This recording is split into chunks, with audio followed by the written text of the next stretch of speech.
Subscribe to Dave's Multiverse.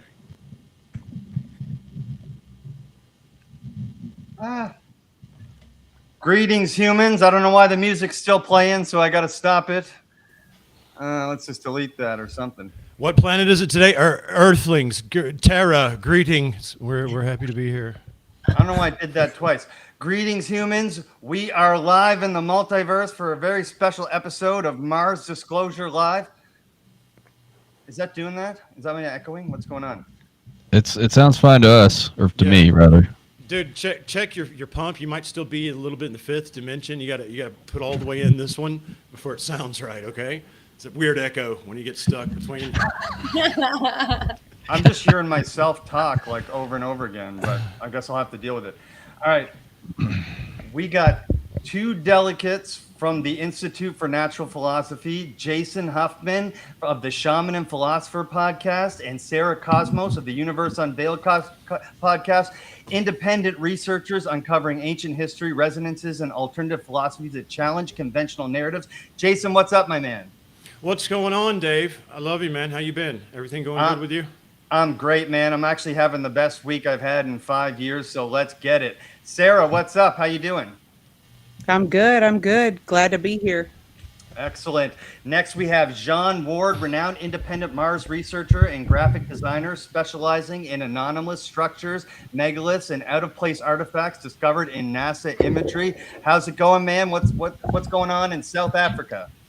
Hello, fellow Martians. Well, man, yeah, the southern hemisphere, it's very nice. Raining, but all right. A little bit cold. But it's good to be here. Thanks for the invitation. You're welcome.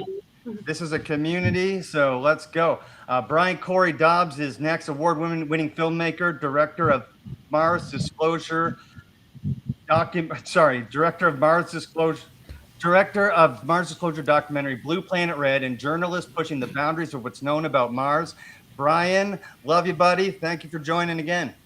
Dude, Dave, let me just say here, this is really exciting to be a part of this, for you guys to be here discussing this today. This is the beginning. And Dave, I want to thank you for taking the initiative to do something like this. It really does mean a lot. Speaking on behalf of the Mars community, I'm sure we're gonna be getting more guys in here to talk about their specific line of work. But I really want to extend my gratitude for you, Dave, for taking the time to do this, and for everybody here. Thank you very much. I hope to make this well worth your time. We got some exciting stuff to talk about today, and wow, this is awesome. Hell yeah, and we already got 33 people, and I just want to say that we are live on my X channel, my YouTube channel, I believe, the Shaman and Philosopher and Universe Unveiled. We're also live on John Ward's channel and Blue Planet Red, Brian Corey Dobbs. But next we have my lovely producer, Miss Indonesia Jones, whose curiosity and compassion shines through in all the stuff she does. That's why she's dressed up for us today. I got my Occupy Mars shirt on, but she's got me beat. So let's go. All right. Thanks for joining, Megan. I went all in this week from the feedback from last time. So. Perfect. So thank you for joining. And also, we've got my producer, Alexander Czeszkiewicz, or sorry, my editor, Alexander Czeszkiewicz. He's a podcaster, researcher, and author of Deja Vu Has Everything Already Been? Link down below. Awesome book.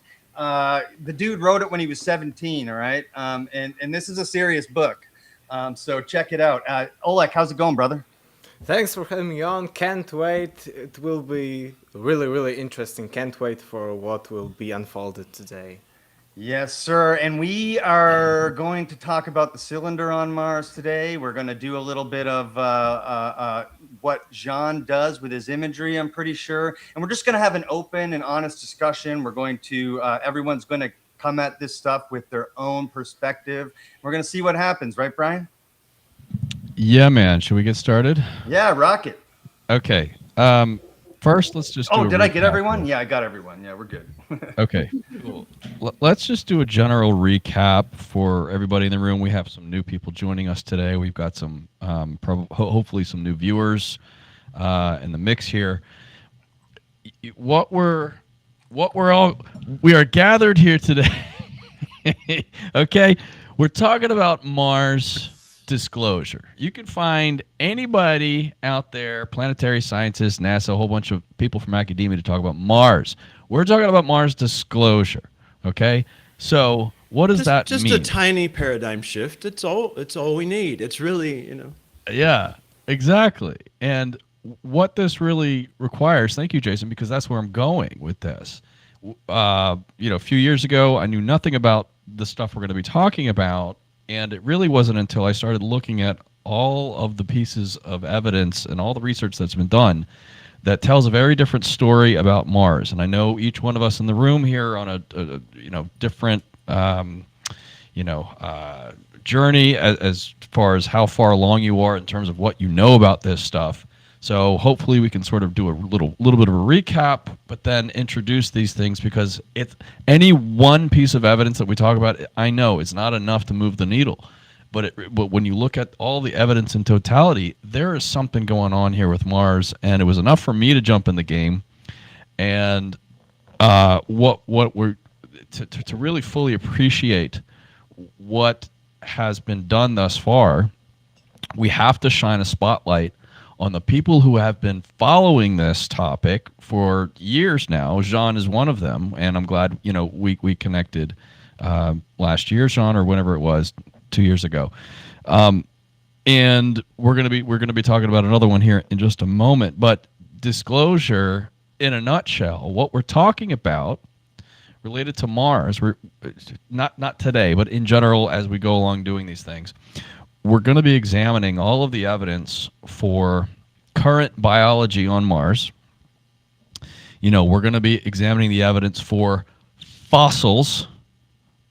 We're going to be examining the evidence today for artifacts, which is where we left it off last time. So I'm happy we can pick it back up, because the cylinder is just blowing up right now, relatively speaking. And last time we looked at structures. So when we look at these strange things on Mars, I want to go around the room as we talk about these artifacts and get everyone's take on it, because sometimes we'll present something and it doesn't work. That somebody might say, I'm not buying it. I'm not sold on it. But then we present something else and maybe that works. So not all these artifacts are going to work, so to speak, for everybody, and that's fine. What I'm trying to do is to really prove this wrong, in a sense.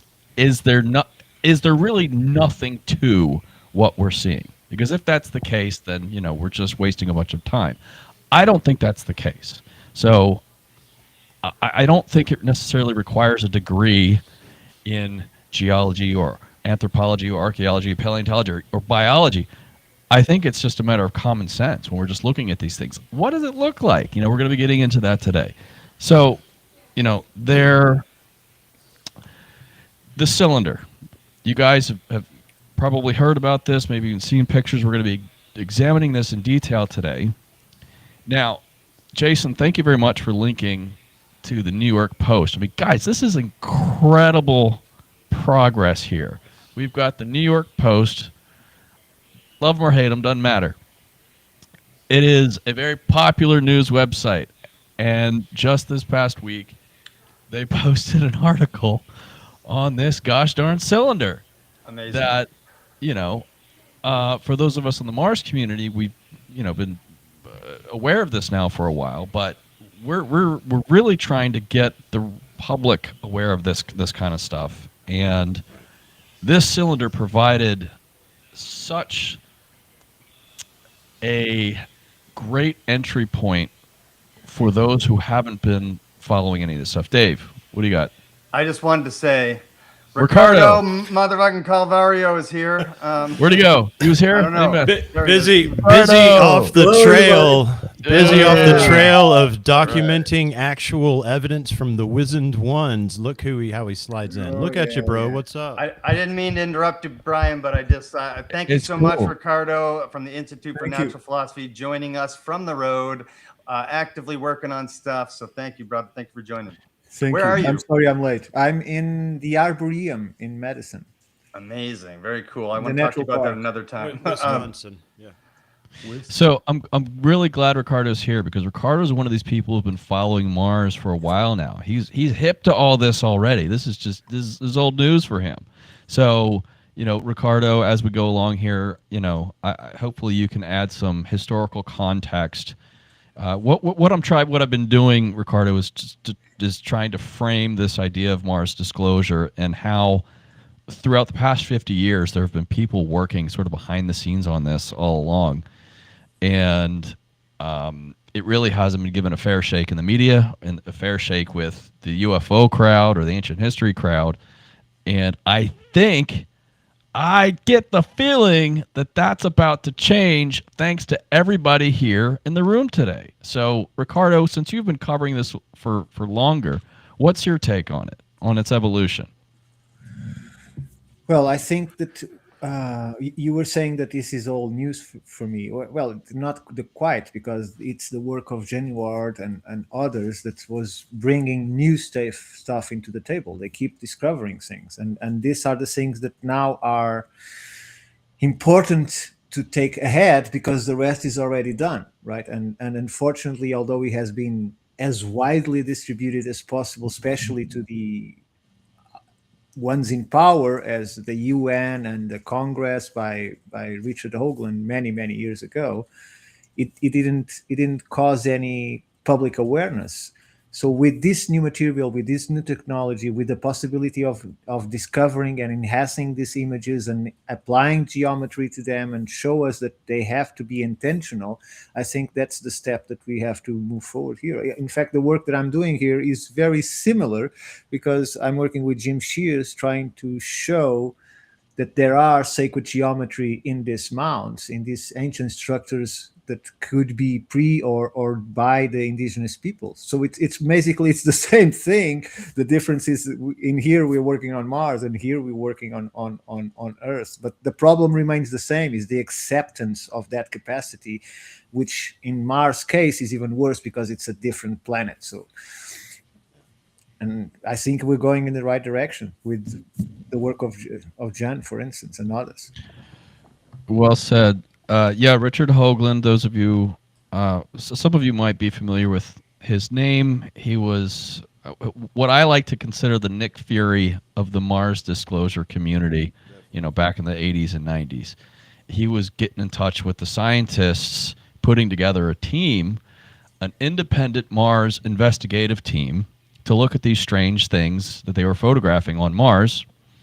And why did he do this? He did this because he had a personal curiosity, and because NASA didn't. NASA wasn't doing any serious archaeological study. They weren't entertaining any of these ideas, And when you start off with the face on Mars, such a controversial structure, it sort of marginalizes the whole topic immediately.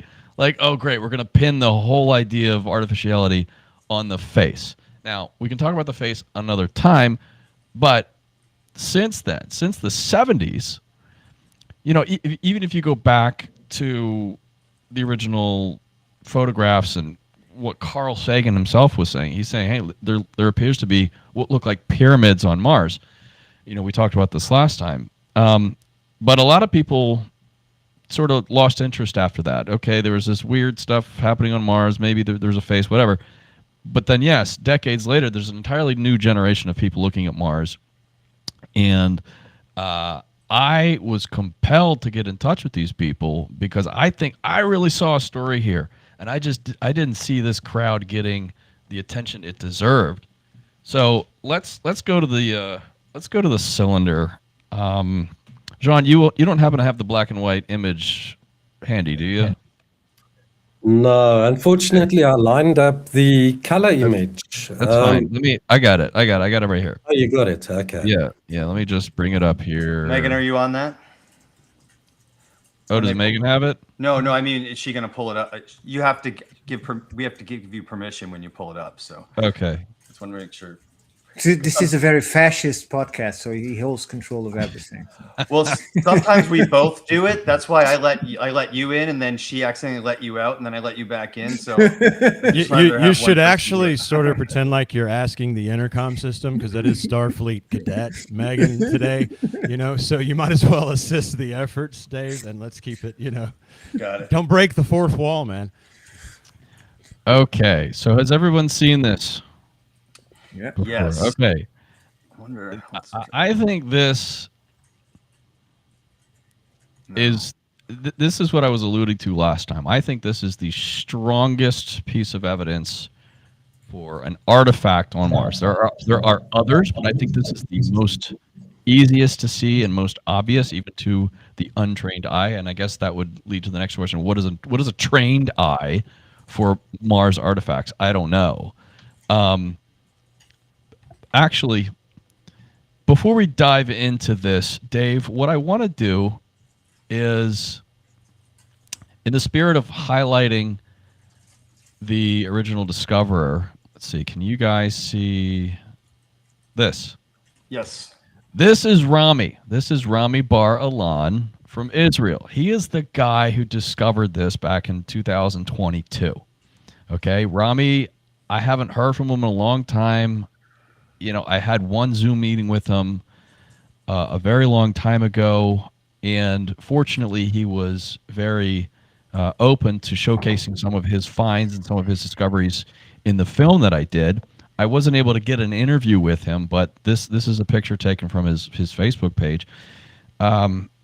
So I'm trying to get in touch with him now, and I got my my partner in England who's a little closer to him, and I don't know if Rami knows that his cylinder find has been making such headlines in recent times. But, credit goes to people like Jean, people like Rami, who spend their spare time sifting through hundreds, if not thousands of images. Okay. And they're finding this stuff, and they're posting it to their website. And it's only because there's a few other people paying attention, like my producer and partner Michael in England, who said, "Hey, you got to check out this guy Rami. He's finding some cool stuff." And I said, "Okay, let me take a look at what Rami's got." And I was sifting through some of his stuff. I'm like, "Holy smokes! Here's what appears to be this perfectly smooth cylinder." So we have a guy in 2022 finding this thing. I connect with him. We showcase it in the film. And then when I meet up with Jean, what Jean is able to then do, based off of his expertise, is enhance the imagery. And we're going to be looking at how exactly that enhancement happens. And then after that, I start poking around a little bit, because I started figuring out how NASA hosts their photos and all the different websites that they have. I actually found a color version of this, which we'll be looking at later, which shows even more detail. And then I start producing some video content. I sent it to somebody I know down in Florida, a biologist. His name is Jan Spacek.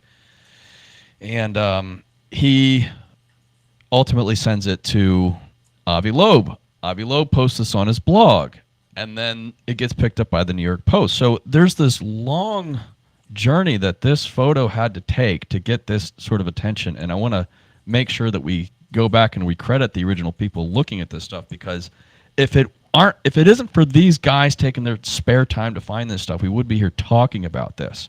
So I wanted to make sure we got in Rami here, because this is an incredible find, and he deserves a lot of credit.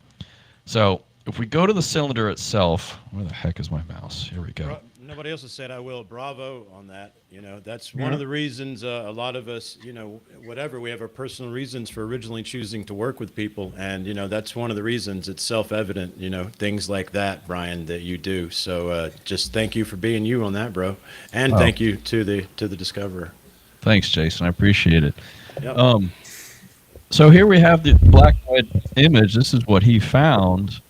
And we're going to hand it over to Jean in just a minute.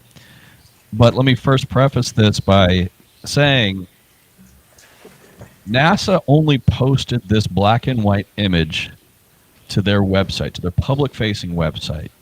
The way I got way I found the color image was through essentially a private website that is mainly used for NASA themselves and academia. It's not really supposed to be accessible for the public, even though it is. You just have to know where it is, and somebody has to tell you, and it's not intuitive, and it's not meant to be seen as a public-facing website. It's a really complicated tool, but they happen to have more photos there, even color photos, which begs the question, why don't they publish the color photos front and center on their public-facing website? Why isn't it on nasa.gov? Hey guys, we found this cool cylinder. It leads us to only speculate as to why. My take is that they really don't want to be in the business of disclosure, because that opens up a whole can of worms that they'd just rather not address. Now, if you zoom into this image, what you see is this god-awful filter, this grid-like pattern. Okay, and we can enhance this, which we're going to ask Jean to do in just a moment. But first, I think, correct me if I'm wrong here, but to my eye, this looks obviously different, even with this low-resolution photograph, quote-unquote, with this grid-like pattern on top of it. The anomaly still presents itself. In my opinion, this was enough to say there's something going on here, because what it looks like to me, and I want to know what it looks like to everybody else, but it looks like a perfectly smooth, cylindrical, solid cylinder amidst a very rugged landscape. And we can get into what we think this might be later and sort of see if we can address what the skepticism might be. We know the scale of what we're watching. We don't exactly, but we can talk a little bit more about that in detail. I'm just simply saying it looks so much different than the rest of the environment that it warrants taking a closer look. If I were out in the environment, I'll just toss in my half a cent. If I were out in the environment, meaning you scale out there, and let's say I think I found a layer of something native, right? And so I'm happy, and my eyes are scanning, and I'm going, oh, look, it's native. I would scan and see that, and I would feel disappointed. I'd go, oh, shit, it's a drainage ditch. This is all upheaval from construction, it's not what I think it is. Yeah, I mean, that's just my immediate reaction to when you try to scan the whole landscape and then see that object within it. So thank you, Jason. Jean, can you tell us more about what this grid is that we're seeing on top of it?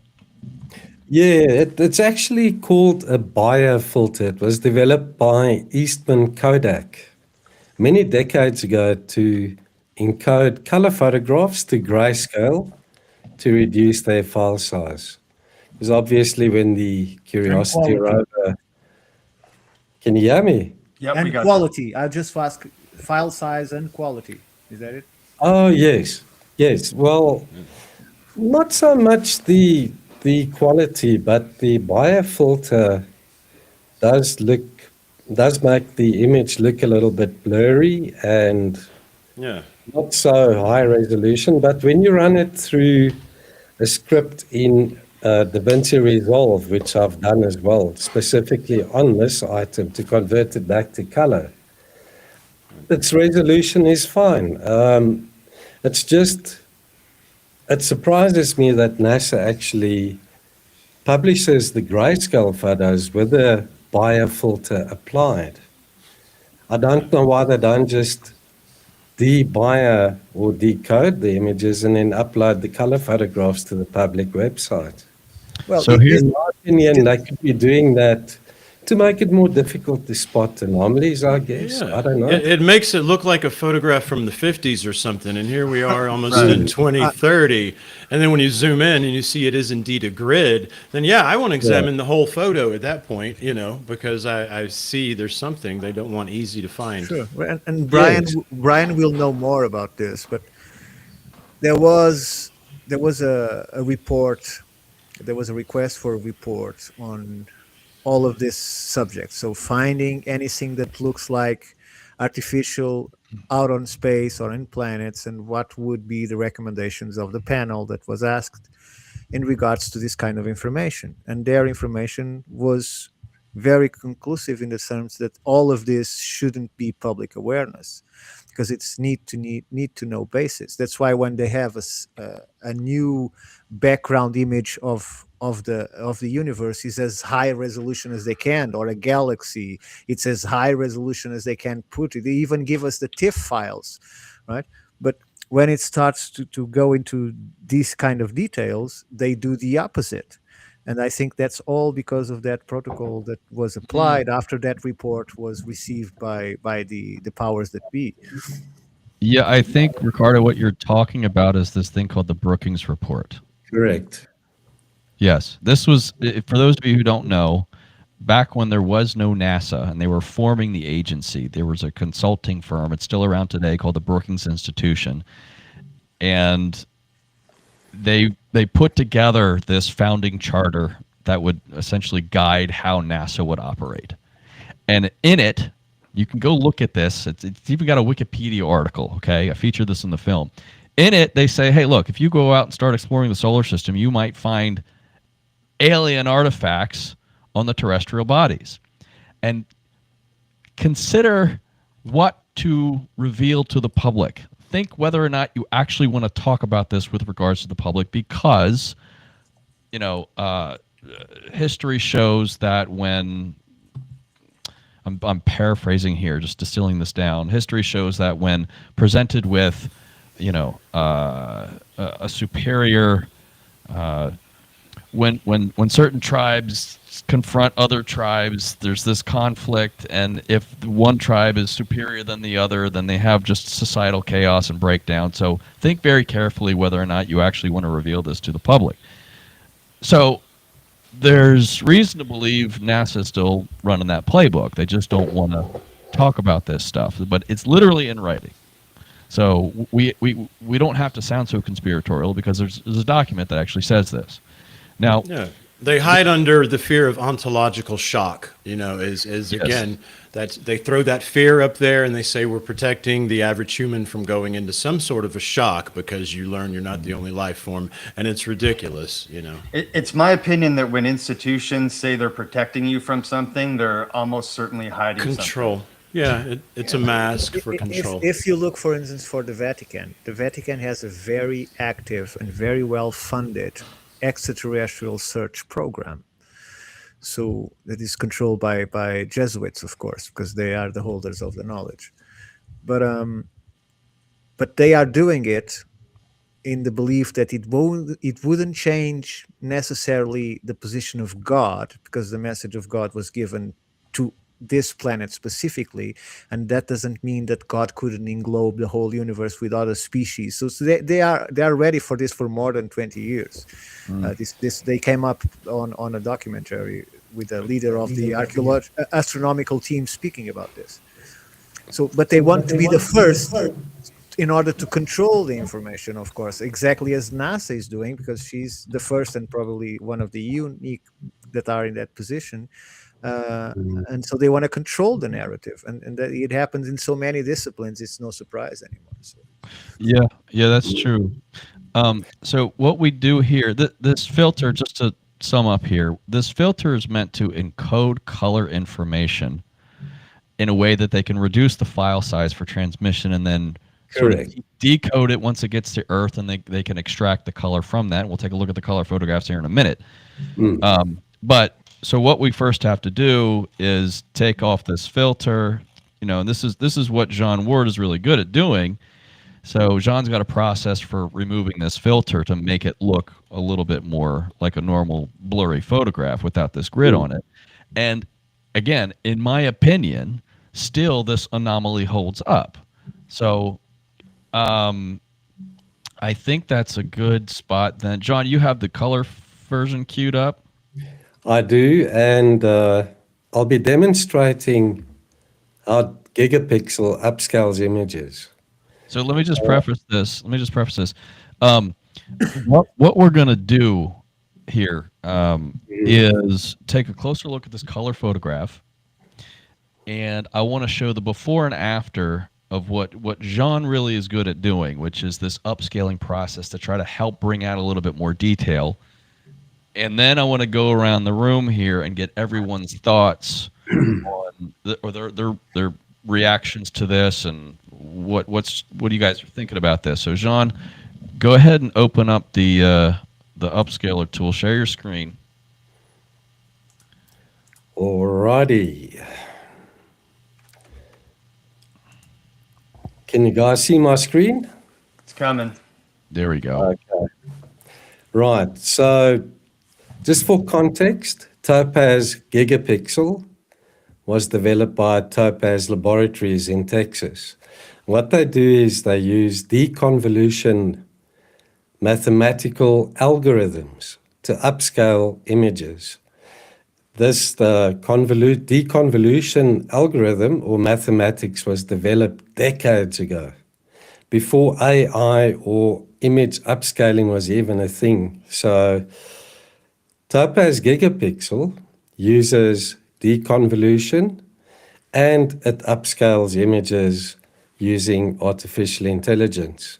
But that mustn't be a put-off because NASA actually uses Topaz products as well, precisely because of its upscaling capabilities and how accurate it actually upscales images. So I'm going to start with the cylinder, and this is it open in Topaz Gigapixel. So what I'm going to do is I'm going to upscale it, say, 4 times.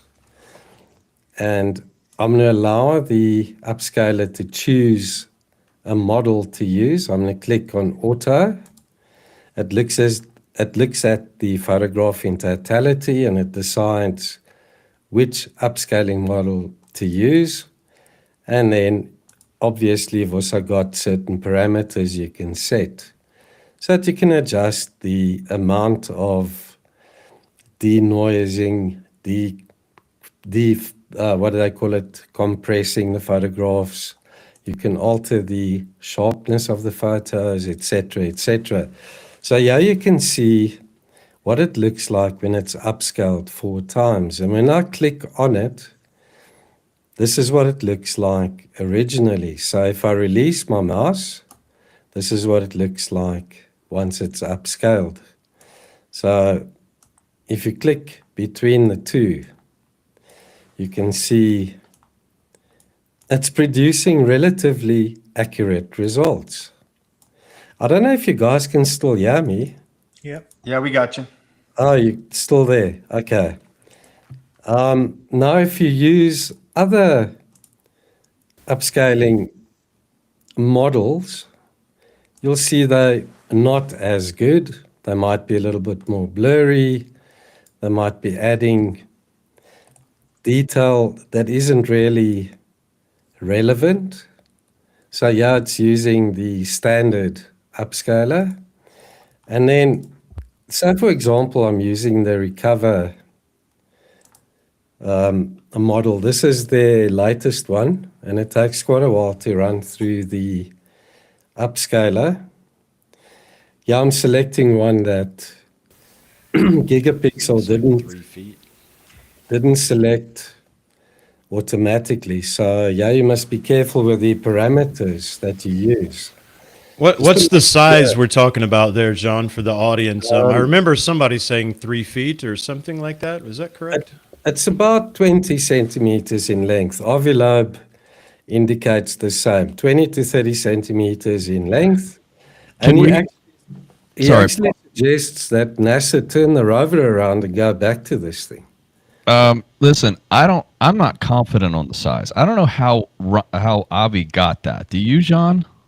Well, Brian, if I look at the photographs that were taken on the same sol when the rover was in that position, and you look at all the other photographs it took surrounding this terrain, you could speculate quite accurately, in my opinion, that this thing is about 20 to 30 centimeters in length because the camera is looking down.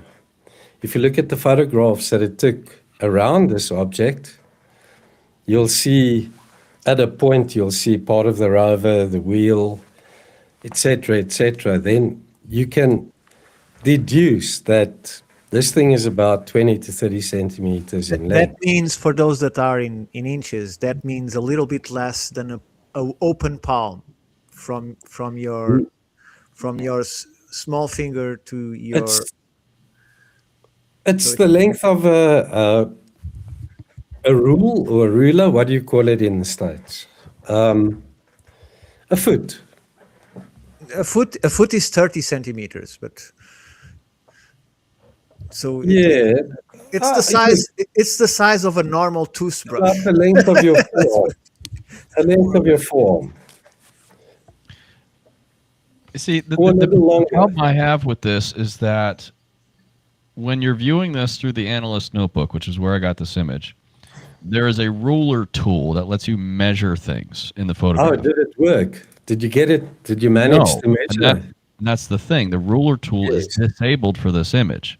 Exactly. So to me, It is. this looks like a hillside that is meters away from the rover, and in which case 20 or 30 centimeters just seems to be too small. That's just my take. That is, you could be right. It could be longer. It could be a meter in length. I want to go around the room and tell me. I want everyone to tell me what they think. Right after Jean gets done here. So go ahead. Okay, so yeah, it's used the newest upscaling model called Recover. And you can see if I click on the image, this is what conventional magnification would look like. When I release the mouse, that is what it looks like after it's upscaled. Yeah, very good result. So I'll toggle. So I believe that gigapixel is one of the better image upscalers to use on NASA photographs because the deep learning is applied when NASA uses this tool to upscale its photographs. So in my opinion, the models are using the deep learning that the algorithm has learned over the period that it's been used. Okay, so So you that said filters down to the models that we use to upscale the NASA photographs. you said this was taken by the rover. Yeah, the Curiosity rover. Okay, so do we have any image that includes any part of the rover so you can use a scale, understand the distance, anything? No, I haven't lined that up for the presentation, but I can do that.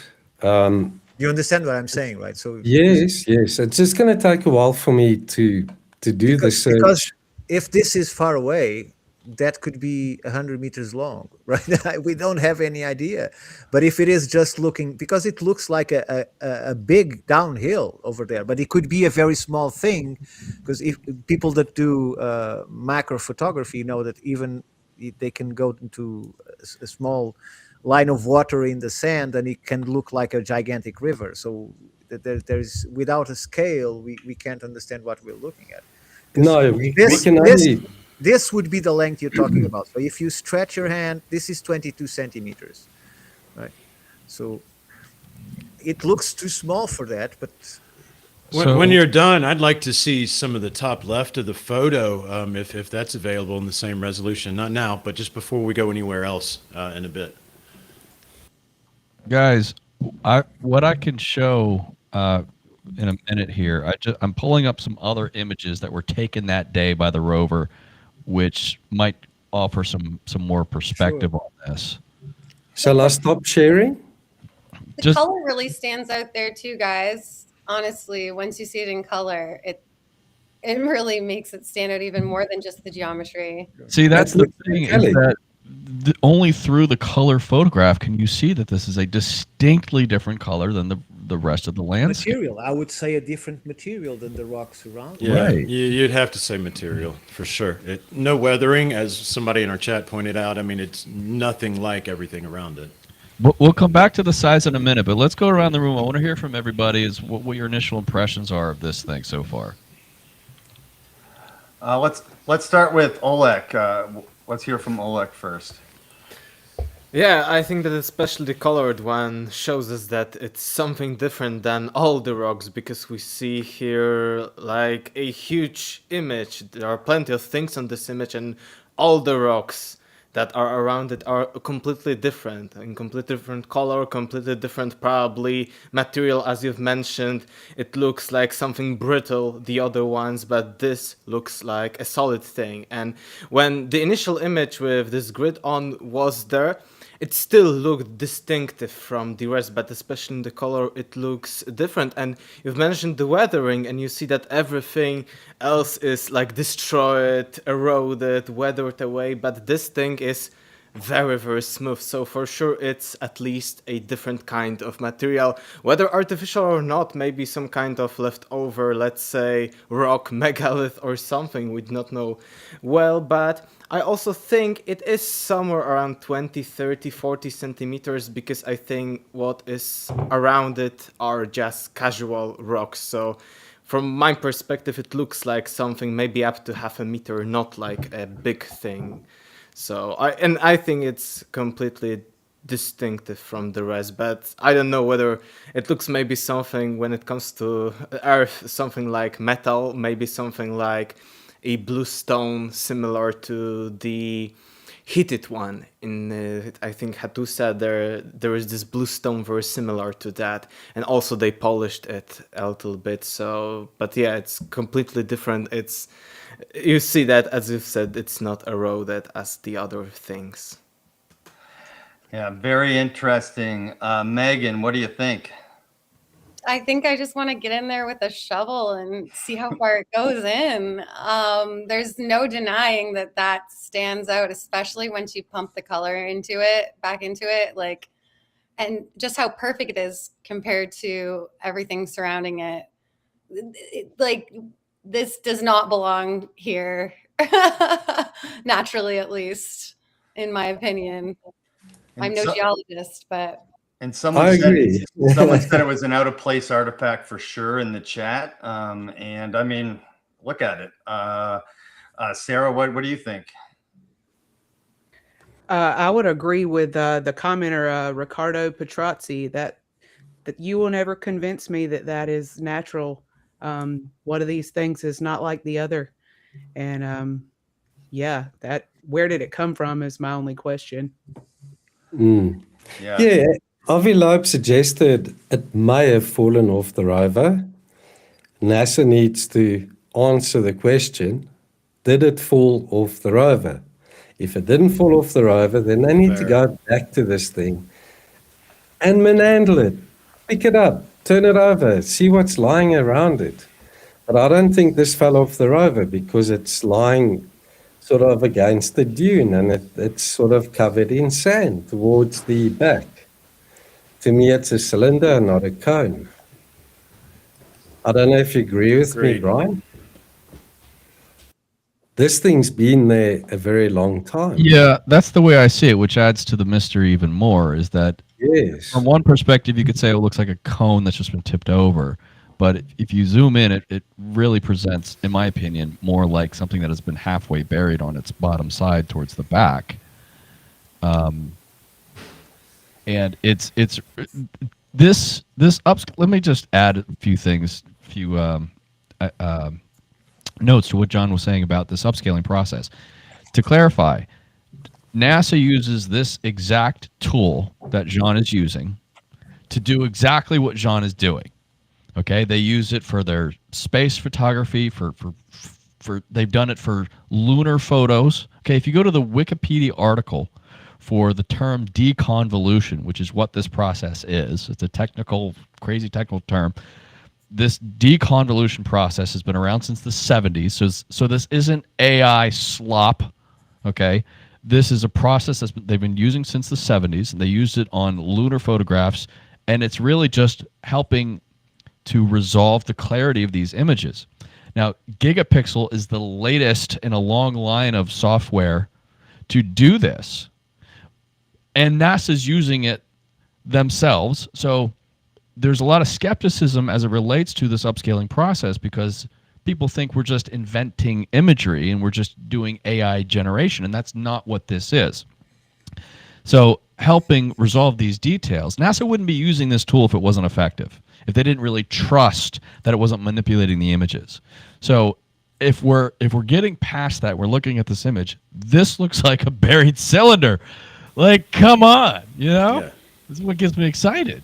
Jason? Yeah, well, look, there's only one way I really know to look at it, having never been on Mars, at least this iteration, is I got to look at it like I'm on Earth, right? And when you zoom out there, John, and, I'm past it being a cylinder, right? And, oh, look at that. See, what I immediately want to start looking for was what happened in this landscape, right? Because my mind has jumped to where Brian just elucidated quite well, is that, come on, folks, look at this thing. It does not fit, right?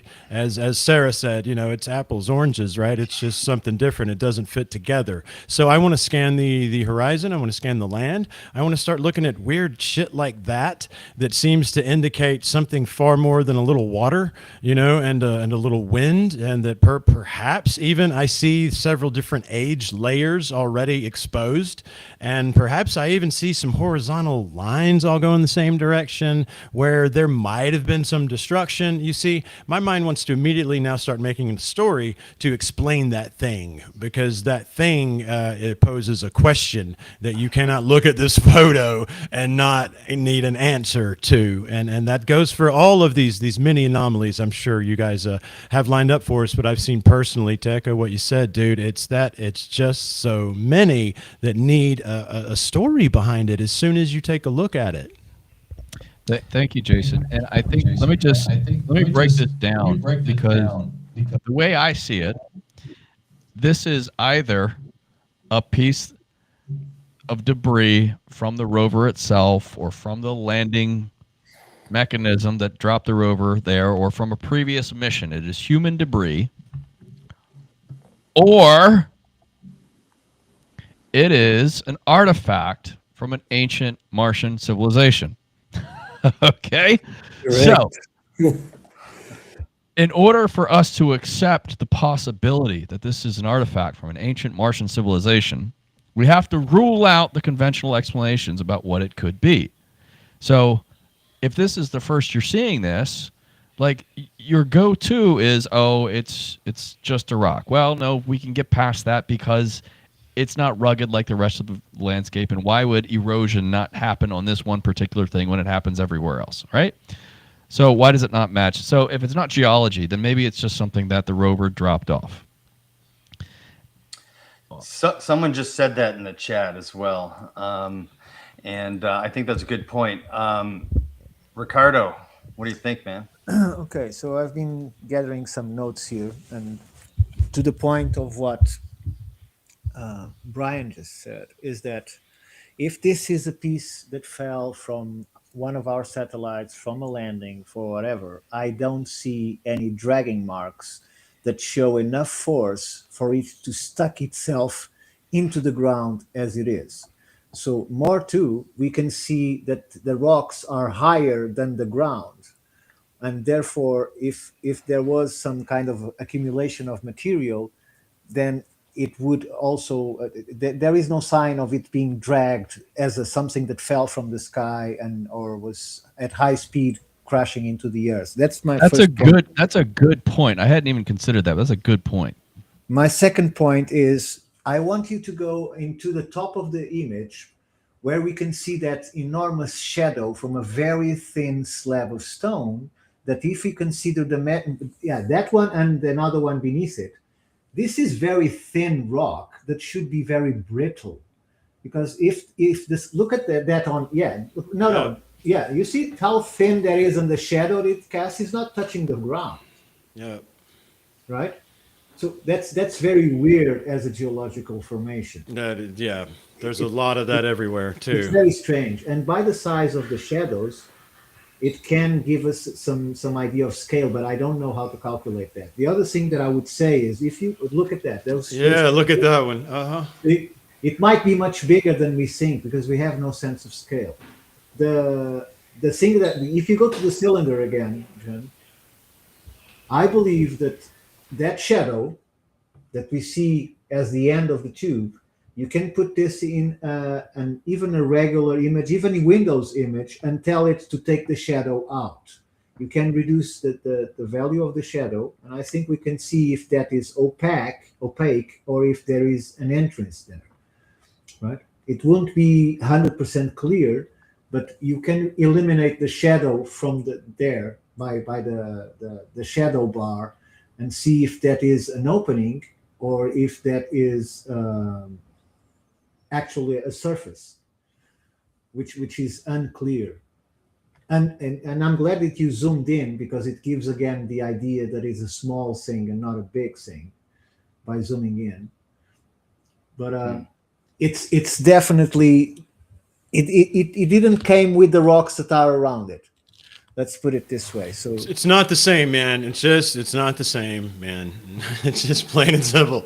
Yeah, I'd like to make my comment now. I'm echoing with somebody, but not right now. So when I posted this today, this guy, Dr. David Whitehouse, shout out. He wasn't being a dick or anything, but he said he reposted it and said it's a rock, it's geology. I'm looking around at all the geology around it, the actual geology, and that doesn't look like geology to me at all. So I said, possibly, but can you show me any examples of similar geology? I'd be interested in seeing it. Watch the show tonight to see if maybe you change your mind. Nothing, right? He can't produce anything, right? And then another guy, what did he say? Let's check it out. Oh yeah, he said if it's Occam's razor, the simplest answer is that it's geology. I think these two are both proving our point by saying that, right?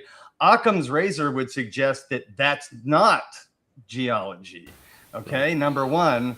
And then the guy saying it's a rock, it's geology, when you look at the whole picture, it's obviously not. And I'm with Megan. Like, I'd like to crawl up in there with my hands, depending on how big that thing is, and see how far it goes in, because it could go a lot further than we think. If you look at the top, it kind of at the top of the cylinder, it seems to be I don't know, concaving, like getting smaller, but I think that's just because it's covered up. And I think what we're looking at, erosion actually exposed this object versus created it. Yeah. And it's funny how like Occam's razor could be applied in a couple different ways here. And he applied it one way and I'm applying it another, because the Occam's razor tells me that's not geology. So that's my take. Dave, if I can ask you before you wrap up, what if while you're looking at that photo, I just laughed and said, "Ha ha, kidding you? That's not Mars, man. That's an island here on Earth, where they said nobody had lived before." You're looking at a picture. What then would be Occam's razor, right? Right. Well, yeah.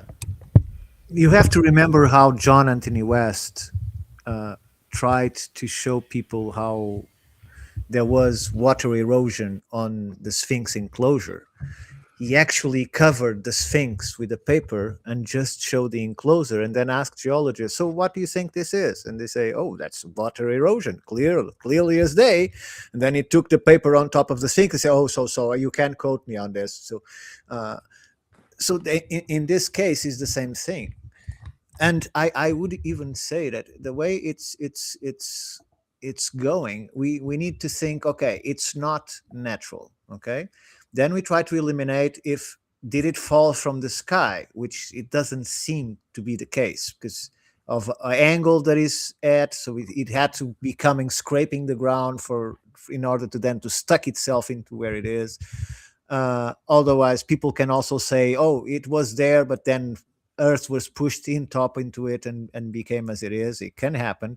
But if it is not natural, my question is, what is it doing there?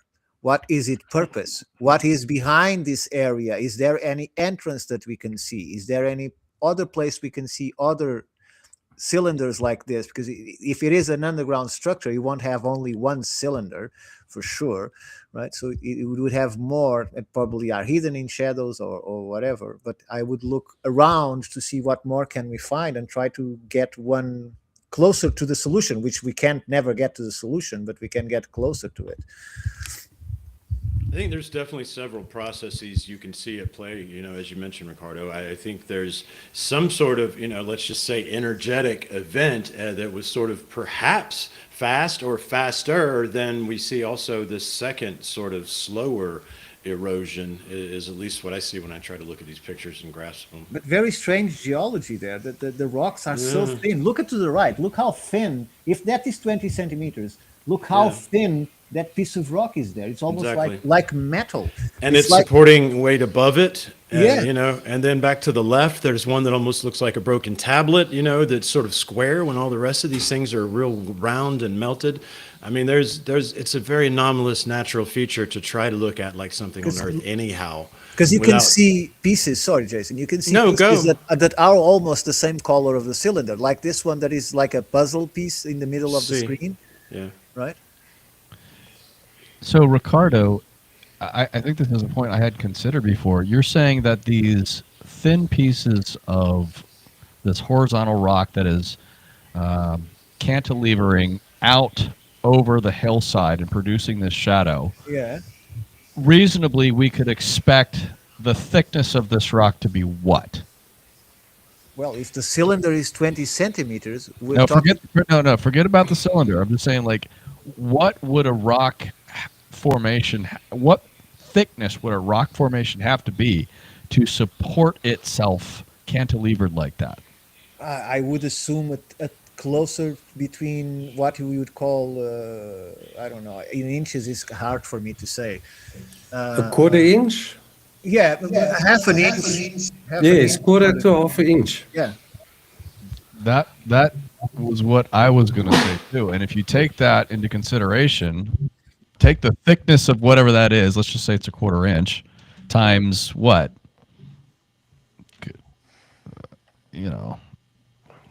Times 30. I would put it between 15 and 25, maybe. I don't know. Can we ask? I wanted to ask Oleg when we're thinking about what Ricardo's saying about the thinness of these rocks compared to that item. I hadn't really thought about that either when I was checking out the image. What do you think, Oleg?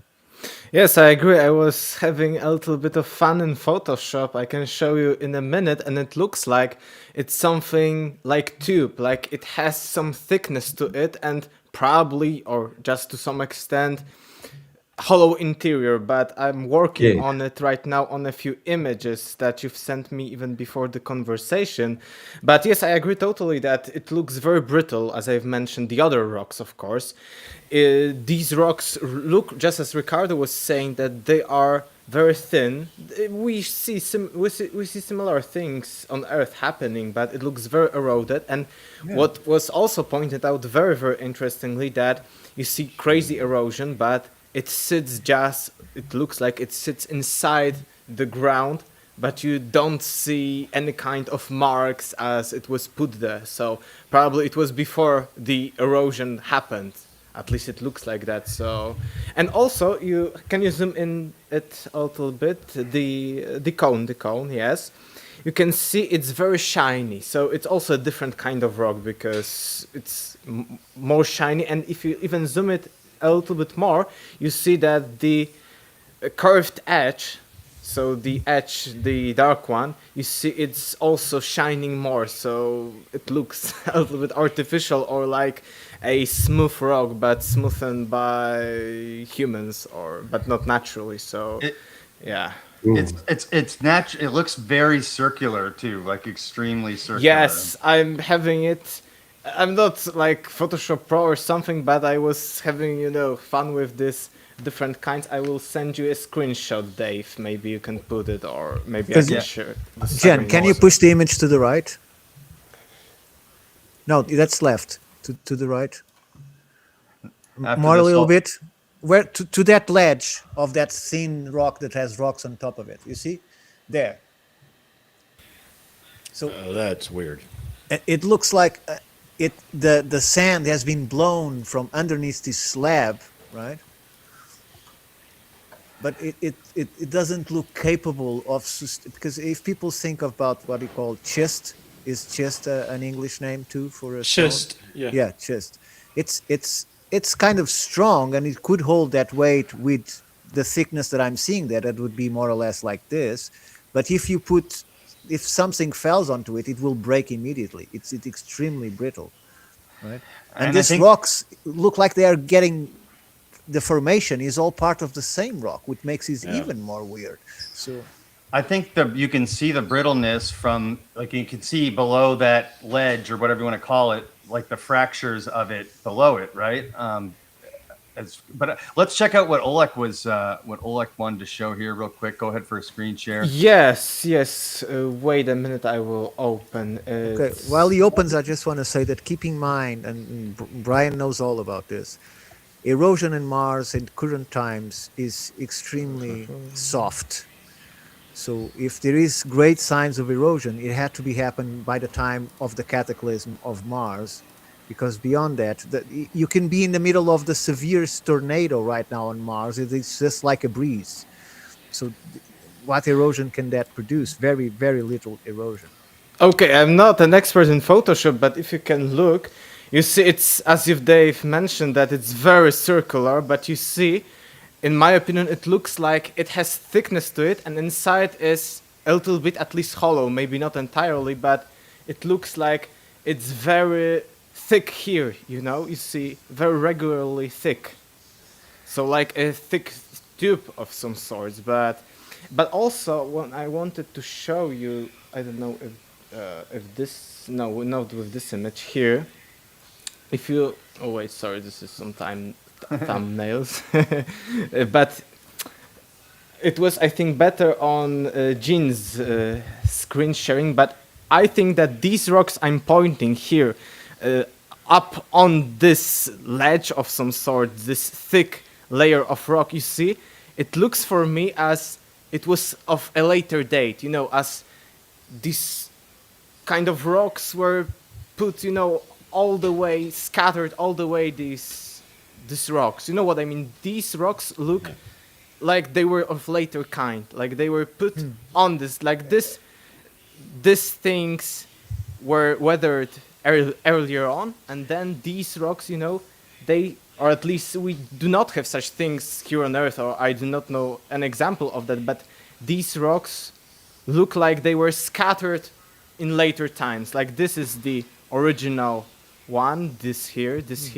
Now if you put in your thoughts the fact that Mars has that red color because it has a lot of iron. So imagine that this, instead of geology, is more like mineralogy. Would it change your perspective? Yeah, it's also very interesting that this image are not looking that red, and overall Mars is red, but see, these are also of different kind of color. This is also very interesting. So the same as this, but you know, if we are looking at this, you know, oh, this looks natural, but still, in my opinion, it looks a bit artificial, these rocks. It looks like it should be falling. Yeah, it looks as though it were blown or scattered. Yes, you know, there was some sort of high force or high energy Cataclysm. event. Yeah, there you go. Yeah, cataclysm, exactly. But it's very odd. Yeah, and then you look melted at almost. this, and it's completely different. As I've said, either a metallic object or maybe some kind of smooth rock object. Like as I've mentioned, there are some blue stones. I remember in the heated region they used such blue stones, but yeah, it's crazy. And I think on this one, you know, as I've said, I'm not an expert at this, but I think it looks like that it has some thickness here, and here it may be hollow. So this is my... Interesting. Thank you, Oleg. Yeah, Let's you stop could be this. right, Alex. You could be right. Eh? Oleg, It could be like a cylinder, not like a rod or a pillar, column. It could be hollow. You're right. A pipe, yeah. That's Uh, very weird. Max in the chat said that it looks like was toppled over, and what I sort of got from it was like Easter Island came to mind, how almost like a big landslide came and toppled over Megalith, and that's Yeah. I felt that as well. Hey guys, this is really cool. Oleg, thank you for that analysis. Thanks, In dude. the interest of time, here's what I'd like to do next. I want to bring up one more photo that was taken on that same day, just so we can sort of factor this in as we're trying to figure out what size this thing is.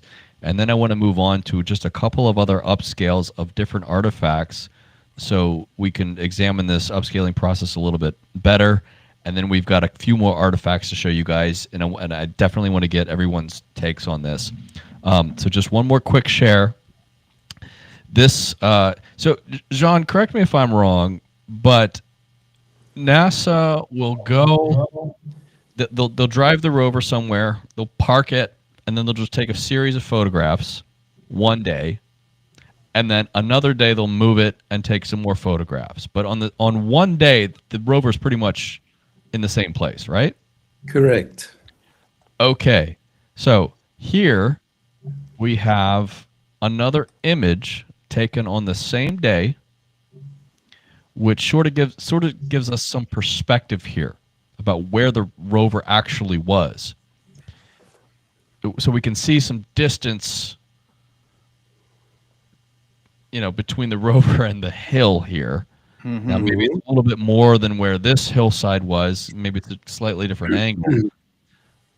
And perhaps we have to do a little bit of averaging out in our minds here, but I don't think this thing is point blank range on a hillside. I think this thing, to me, I just feel it like this thing is meters away and that cylinder's a little bit larger. So, but I'd love to know what everybody else thinks.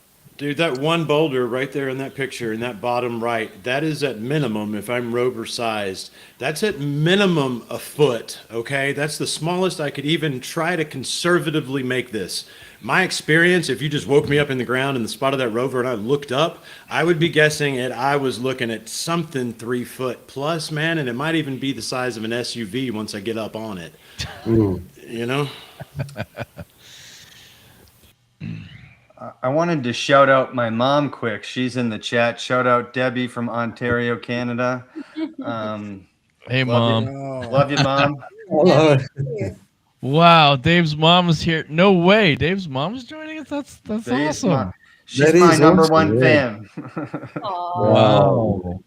That's even make time for Mars. That's great. Welcome, Dave's mom. That's so sweet. Yeah, very. So, can I ask, do we have any idea how far away the rover is? I must have missed that from taking this picture, that particular picture. That's the thing, man. We just don't know. NASA, John and I poke around these tools. Sometimes you can measure it because they have a measuring tool, but they've simply disabled it for this series of images for some reason. Maybe it's just because. Mom. I don't know. What's a cylinder doing on Mars? That's great. Exactly. So if you wanted to have the measures, you would need to have the hour the images were taken on and the place where they were taken, and you could do that by calculations of the sun rays,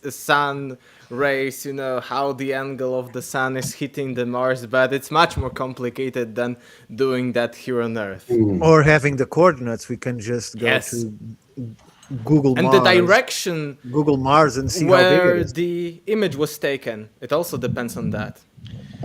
It would be helpful if NASA was just a little bit more forthcoming with this information instead of leading us to speculate. They should go back to this thing. They must go back to this thing. They don't give us access to the coordinates? To the coordinate. I can find out exactly where it was when I took that photograph, but the high-rise photographs are taken at resolution of 25 to 50 centimeters per pixel. So that thing will probably be a pixel in a Mars high-rise photograph taken from orbit. So it'll be too small to show up. It was a good idea, Dave. Okay. But if it's big, like the rover, then it might show up. I can look into that. We don't need to exactly see it on the image. We just need the coordinates and know the scale of the place. That's true. Because if we can measure the biggest thing there that appears, we can measure everything else.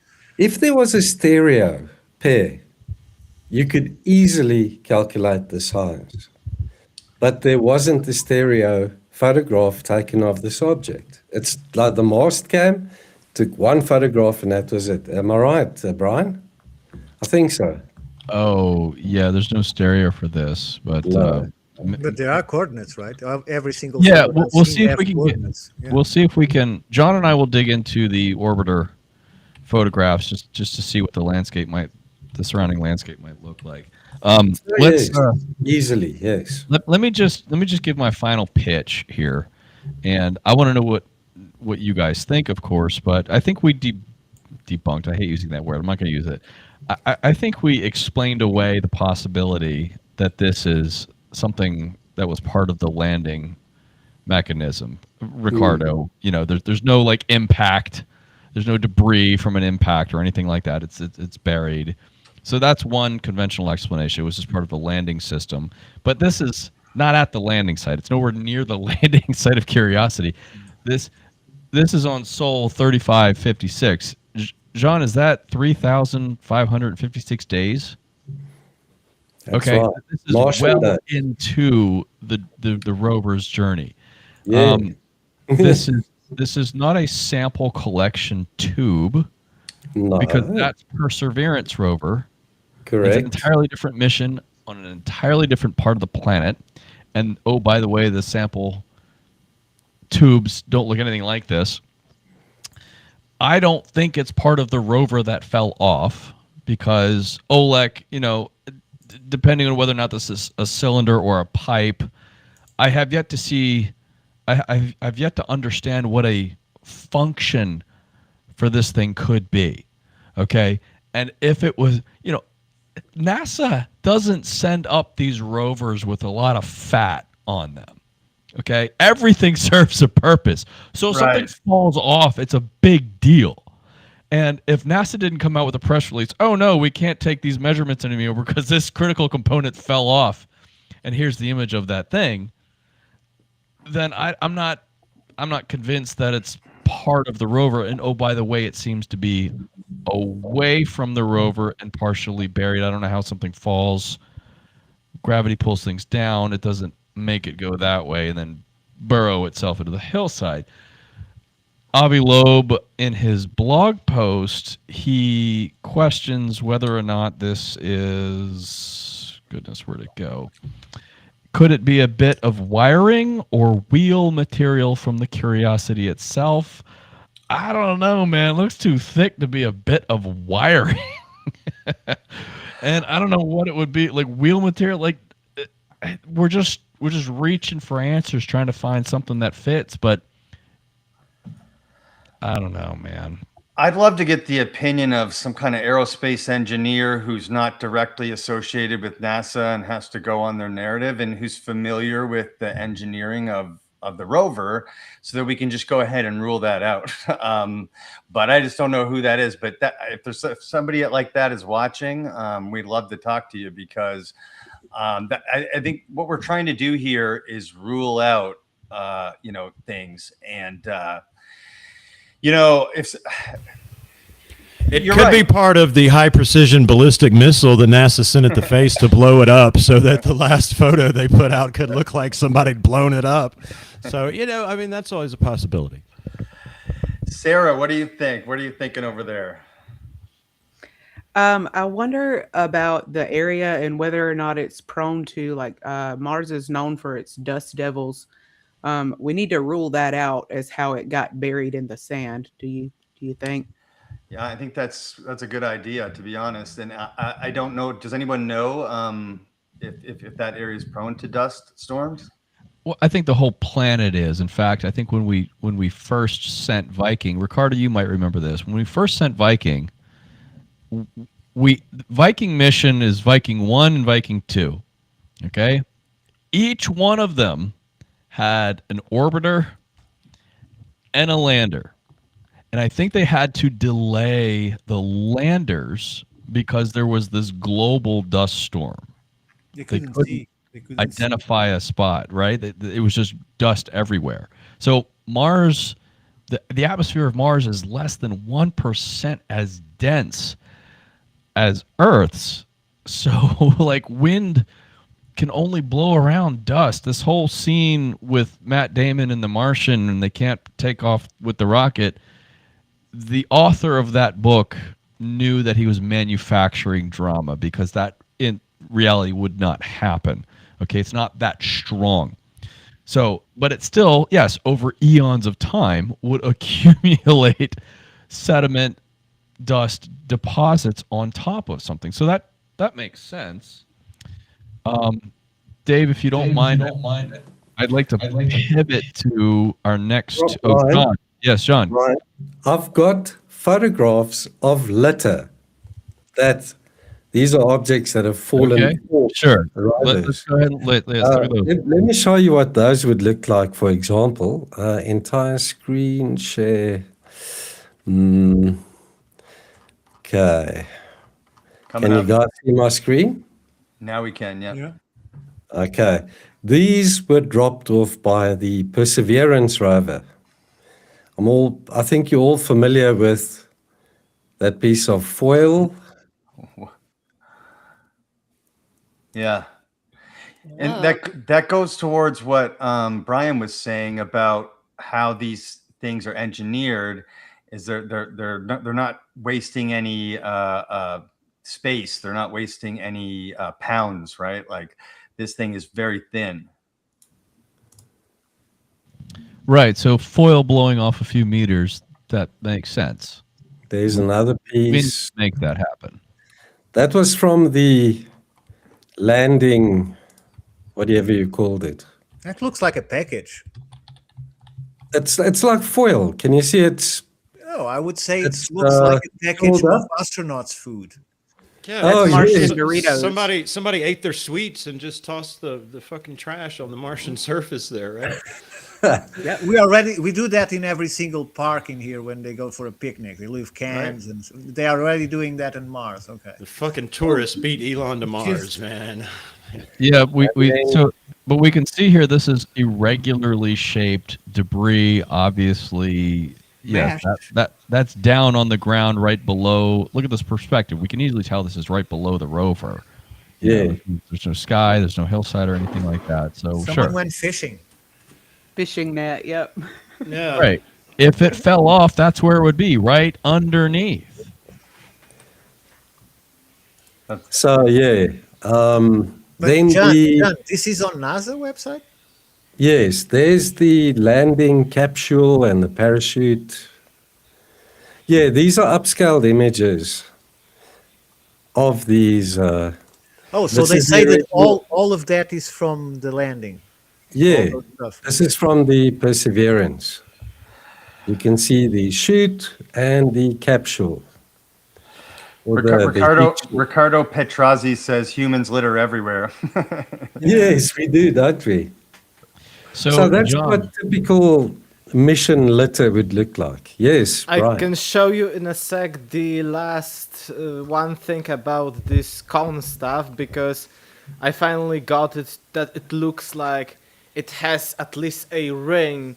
So maybe it's not entirely empty, but I can show you something. okay. Yeah. The weathering on those hills in those last NASA photos were insane. The way the ripples were carrying on the dunes in both directions, it's just odd. Okay, Very. you can Mars is the see mysterious it now. part. Look at that. Yes. Oh, don't worry about the colors or something, but I think that this looks like something around this the circle, and that the interior is a different one. And when you do that, you see that it's distinguishable from the. Here you can see the. Yeah. And here you can see how it's circular.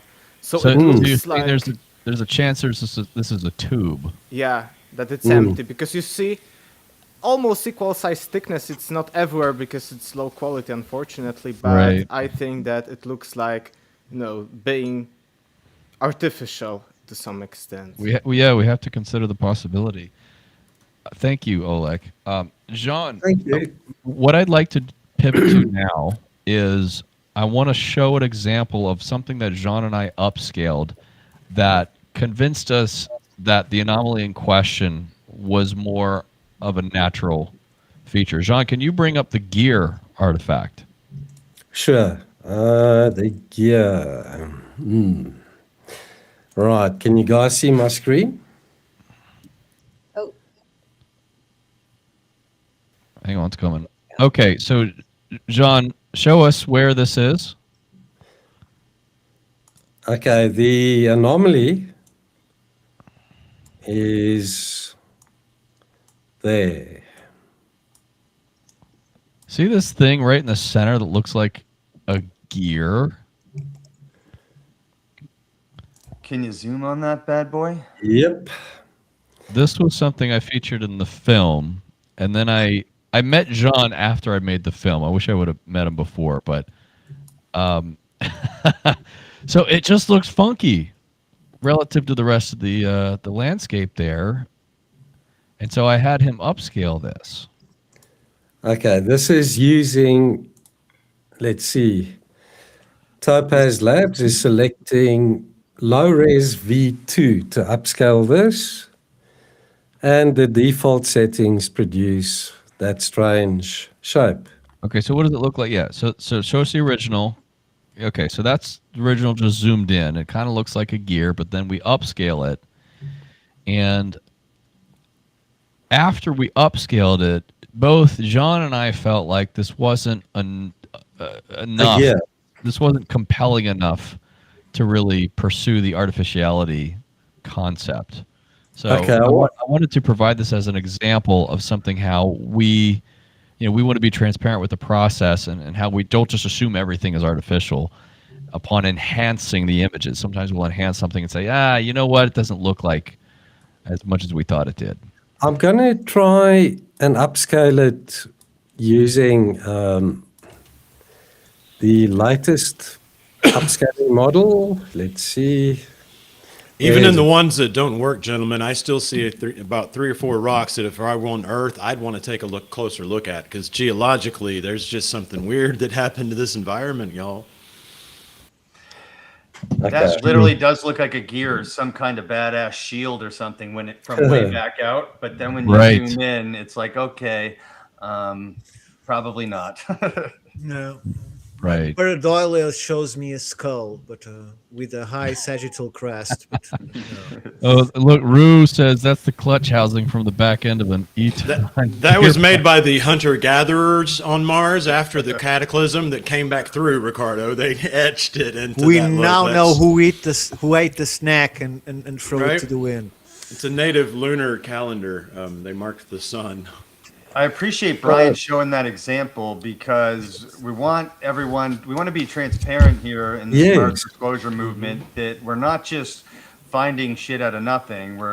You guys are literally like trying to rule stuff out. And that's how we come to this cylinder and go, what the fuck is that? Yes. So Gigapixel is a very useful tool at confirming the potential artificiality of something and also to rule it out. So it's a two-edged sword. Okay. So Jean, you want me to do the next one? Yes, bring up the wheels, the wide shot. Sorry, I spoiled it. Okay, guys. Now, before I'm just going to ask real quick. We'll take 10 seconds. Does anybody see anything weird in this photograph?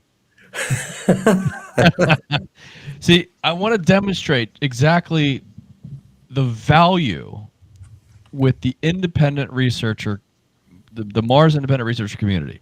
They're taking a look at images like this. Hang on, zoom out, Jean. Let's just give everybody a chance just to look at this. Yeah, that's not where I saw something weird. What are you doing? No, I saw it on the right. Hang on. Listen, you gotta give credit. Okay, we all have to be very appreciative of the people who spend their time sifting through images like this. Now, at a glance, this just looks like a bunch of rocks. Okay, but then you zoom in on this stuff, and then you might start finding interesting things. And Jean, I think that the thing we're going to take a look at here was found by Thomas Mikey Jensen. Is that correct? Correct, yeah. Okay, Thomas Mikey Jensen. We zoom in, conventional magnification. Guys, you starting to see it. Zoom in a little bit more, Jean. Okay. Put your mouse right on it.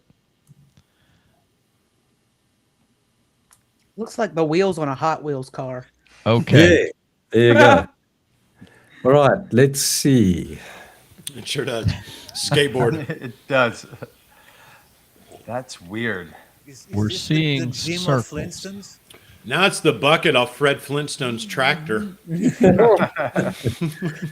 This thing is so small that to get detail from this thing took me a day and a half of fiddling until I got the upscaler to actually upscale it to the image I published. I Because sent you this can to see an John, and inner I ring. kept pushing him. Like, no, do it. You got to do it. You got to do it. You got to do it. You got to do it. You can see a wheel and then an inner ring inside that wheel. Yeah. Show us the regular conventional magnification from this zoom, John. Okay.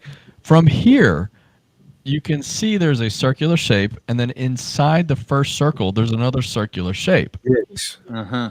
A roll Okay. bearing. It looks like a why you call it in English? I don't know the name in English. When you Right. have a metal sphere, the sphere, the ball, the sphere Wheelbarrow. balls, wheelbarrow. That's what it looks like to me. If Right. you look directly above it when it's upscaled, there's another circular object, like circular hole here. Do you guys see that as well? Yeah, on the Yes. other Yeah. side. Yeah. The upscale unfortunately produces some anomalies itself, and it makes that second wheel, Dave, appear as though it's part of the rock in the background. Okay. When you just simply zoom in on this without the upscaling, it looks like a pair of wheels on an axle. Or a cylinder sleeve, even, that something would go through. Yeah, no doubt. Right. I'm going to try. I'm trying to contain myself, but I want to know what it's that on the right. There is something weird on the right. We'll check now. Sorry, Ricardo, it will finish now. Ricardo, you need to fly to South Africa next and visit Jean when you're done with James in Wisconsin. No, and thank you. document this. No. Really? Are you Are looking you at talking that? about- That jagged piece, I saw it too. Yeah. But I'm talking more to the right, completely across the image on the other right side. It stands out. Yeah, you start to catch it on the first square, top first right square. Yeah, that's what is in the top right square. And I want to know what that is, because it looks very much like the rover. I'm really enjoying seeing how Looks like a John box. does this. Right. You guys are welcome, man. That. Oh, okay. See, Big false hunk of alarm. rock. False alarm. Well, So- not hardly, though. Look at that weird spiky thing next to it, man. I mean, again, we may not be seeing spaceships, but if I'm trying to view it like something on Earth, I'm seeing some weird shit that needs some explanations beyond, oh, it just got dragged there by itself. Jean, go back to the wheels. Sure. Go I'm back sorry for over. the detour. No, it's I am okay. s- It's okay. I am And- seeing some shades of the color of the actual cylinder on the landscape occasionally. That blue color, yeah. Yes. So from here, just cancel this, John. Cancel. Okay, this is not upscaled. Okay, this is just zoomed in. Go back out. Go back out just a little bit. Zoom out just a little bit. Right, one more. Okay, so from here we can even see the circular shape. Now, this is such a low resolution photo, but circles. I've been on this earth almost 45 years. I haven't seen circle rocks, perfect circle rocks. There's not a lot of them. So I'm just saying, I'm not a geologist, but I have enough common sense to know when something looks out of place. And you guys know about the importance of fractals, right? Nature is inherently fractal by nature. Right? You get what I'm saying? It's inherently fractal. So when we see something that does not exhibit fractal qualities, it stands out to our eye just at a glance. And Jean had to do a lot of work. As you can see right now, he's kind of fine-tuning the processing because the computer software has to try to derive information here. And that's all we're trying to do is enhance what's there. And this is one of the examples. I wanted to show you this because this was a harder example to upscale. But in my opinion, and I'd love to know what everybody else thinks, that there was enough in the lower resolution image, even just zoomed in, to warrant further investigation. So Let's go around the room. Jason? When you get to the highest resolution on this image, guys, what I see, the quickest that I can put it is pieces. It looks like I'm seeing a lot of pieces of something. So again, I'm going to go back to something forceful happened here, and perhaps these various things that when you zoom in on them, each exhibit something odd or non-natural. Maybe if you pieced those together, you would have something greater than, a whole greater than its parts here. That's what I see. Pieces. I appreciate the perhapses and maybes and possiblies, because that's all we're doing here. And let's go, Oleg. What do you think about this one? Yeah, it's very, very circular. I was initially thinking that these are like two parallel, something like wheels, but when I upscaled it myself, it looks like one of the circles that is looking like wheel is like off to the side, so they are not perfectly aligned together to this two of these circular structures, so they are not aligned. But yes, it looks circular, but I haven't seen myself to any kind of rock that looks similar to that. But actually, if we are looking at these pieces, maybe this one, like the whole image, looks similar to Earth. But the previous one, when it came to these rocks scattered, it looked like nothing on Earth, or at least I haven't seen anything like that. So maybe on Mars things are also different. We also maybe are thinking too much from our Earth perspective, maybe. That's a good But yeah, point. circles in nature in such cases. So Yeah. Megan, what do you think? I'm thinking that I want to take these shots and go talk to Professor Danny Hillman and see what he has to say, because I'm not a geologist, but that doesn't look natural to me. I wonder with the timing in Indonesia, if we could line it up to get him on one time. But either way, maybe we could bring these images to our next talk with him. I think that's a great idea. We should try to get Danny Hillman, the geologist, to talk about some of this stuff. I wanted to highlight Oleg's point, though, Alexander's point, that we have to make sure that we're considering that we're looking at this from an Earth geology perspective and not a Mars geology perspective. Ricardo? Well, this is one that it's harder to comment than the previous one, but the point that I would make is, if I was at any level capable of making decisions after getting reports from the team that is getting these images, right, I would say we should have a closer look at that, because at the minimum, right, we should try and find out what that is, because we might find that again and again, and then we know what it is because you already look into it, right? In this case, it might be natural. It might be the rock just fractured, and as it breaks, it cause that surface, although it seems to have a ring inside the ring, which makes it weird, right? Right, but in the that very cinder block very, behind it there, that's a little in the very minimum, it would require, we have to look at this again. It's not like they don't have a goddamn robot on the place. They can go and get a closer look, and they keep saying, look, we find this, it looks like I'm getting out of topic, but it's just to give an example. This to me is just like West Kennet Long Barrel. Okay, they put an academic team there exploring the archaeoacoustics, and they managed to open a portal. It's recorded in the academic paper, and all they do is, next place, where's the next funding? Let's go to the next place. It doesn't matter how fantastic it is. They just don't care. They just want to keep collecting data and moving to different places. So, well, it's certainly not incentivized either way. No. So, guys, I just wanted to show you these examples. I wanted to sort of demonstrate the process of the upscaling that Jean does and how it may work or may not work. These are not necessarily the best examples of artifacts that we have. And if you don't mind, what we can do now is pivot to just a brief slideshow of other artifacts.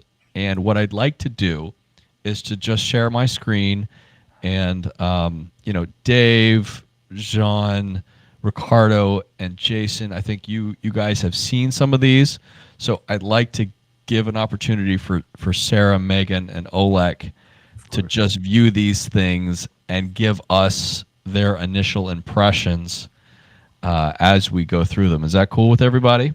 No, I'm just go away. That's fine. You don't want to hear. Yeah, I did not want to talk to the beautiful ladies. That was not in my plan here today at all. Thanks, man. I did want to hear from Sarah about the wheels first. Sure. What did you think? Of course. Yeah, I mean, instant reaction is that's a set of wheels off of a Hot Wheels car, or like a weight like you would work out with. A dumbbell, But, right? I mean, Yeah. Yeah, but the circle behind, even if it's not part of what we're looking at, that's the only circle when you zoom out. That's the only circle in that frame. So there again, we have another case of one of these things that's not like the other. I think it's worth a second look at least. If nothing more, if it's some of our debris or something that we dropped there during a previous mission, I would think that it would be beneficial to note the way things age on a different planet and things like that. It would still have value as far as data goes. Yeah, I totally agree, Sarah. And the front wheel, you can see you can see it's circular. The shadow is circular, and it's almost perfect. It gets a little distorted to the left of the image, but that's likely due to the rocks and geology around it. I'm also noting like almost similar color to the tube, but not quite. It's weird, I'll give it that. But I really like what we're doing here is like we showed one that like we ruled out, then we got to one that's like, I don't know, maybe. And now Brian's about to show some ones that are like, huh. So let's do that. Cool, man. Thanks. All right, let me share my screen. Okay, sharing screen 3. Let's see. Allow. Okay. I am so fascinated. I am so in awe, let me just put it that way, of the work. Again, I'm going to keep hammering this point home because, look, I don't spend my free time sifting through hundreds of images that look like this, just to I may or may not find something. All right. Which is why we got to give credit to these guys. Okay, look. All right. So what we're going to be looking at right now, I think, the person who found this was a gentleman by the name of Rolf Varga. I have no idea who he is. I never met him. The only reason why I know that name, I think, is because of my producer on the film, Michael Craig, who was studying this for a while. I just want to put out the name there. Rolf, if you ever find this, please contact me. But before I say anything more, okay, Sarah, Megan, Oleg, are there any objects in this picture that stand out to your eye? I swear I'm looking at a snow crab leg. I know how it sounds, y'all. Is that a snow crab leg? Do y'all see that? Yeah, we It's like see it. Right center and just to the right. I Right. see exactly what you're talking. That's the first one my eye went to. Okay. Yeah. That's a crab claw. Megan? I just wish I could blow it up bigger, but I also definitely see the crab. Like, also maybe like something that looked like it could be an arrowhead or like a dead fish in the bottom right. Oh yeah, that's a weird one too. Figured out how we're gonna turn Sarah into an archaeologist. We're gonna starve you for a day or so, and then you're gonna come out in the field with me. I am pretty hungry. So, guys, Let's get Oleg.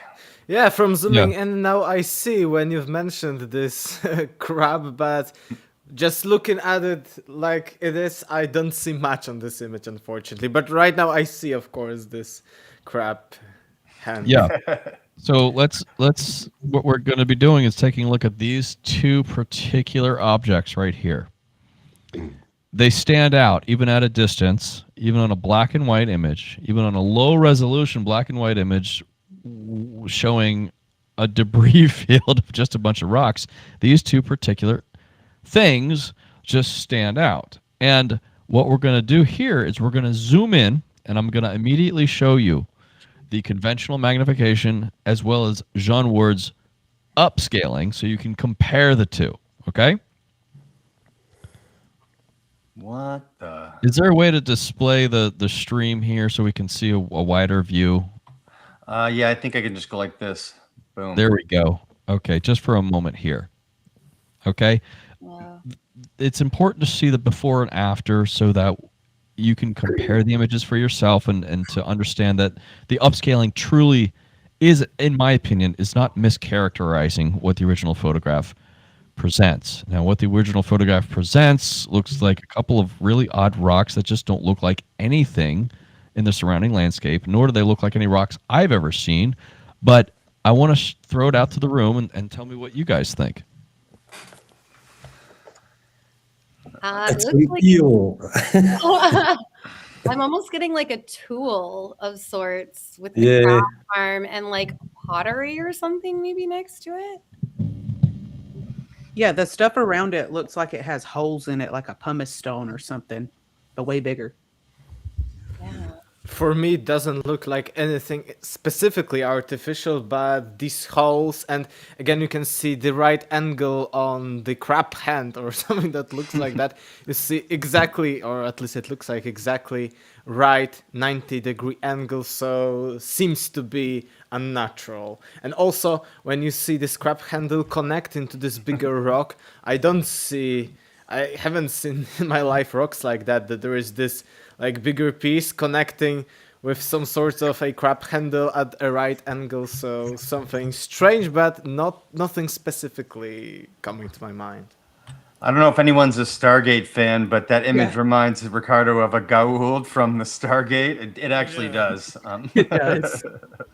Once you see it as either morphing onto that stone or the eel head is what I'm talking about. Once you see it as connected to that larger piece of stone, it becomes something entirely different. You know, it's very hard to see that as natural, whatever it is. Well, I would say that this looks very much like marine erosion. So if it is marine erosion, because of the holes that I'm seeing in the rocks around it, which is done by molecules and tabernacles or whatever they are called that actually do burrow through the rock to create these kind of holes that we are seeing here, except for that airplane wing shape from profile that the rock to the right has. All of the rest looks like very like marine erosion. So if we have something that looks like a fish in a place that has highly marine erosion, the problem is how is the fish survived for how many thousands to hundreds of thousands of years that Mars had water, unless we are completely mistaken and it wasn't that far long ago, right? Because this could be a fossil in Mars because of the conditions, extremely dry, would last longer on the surface that would last on Earth, much longer. But still, it couldn't be that old. So the cataclysm of this area, which means when the water was taken away, couldn't be 100,000 years, I think. It has to be much less than that.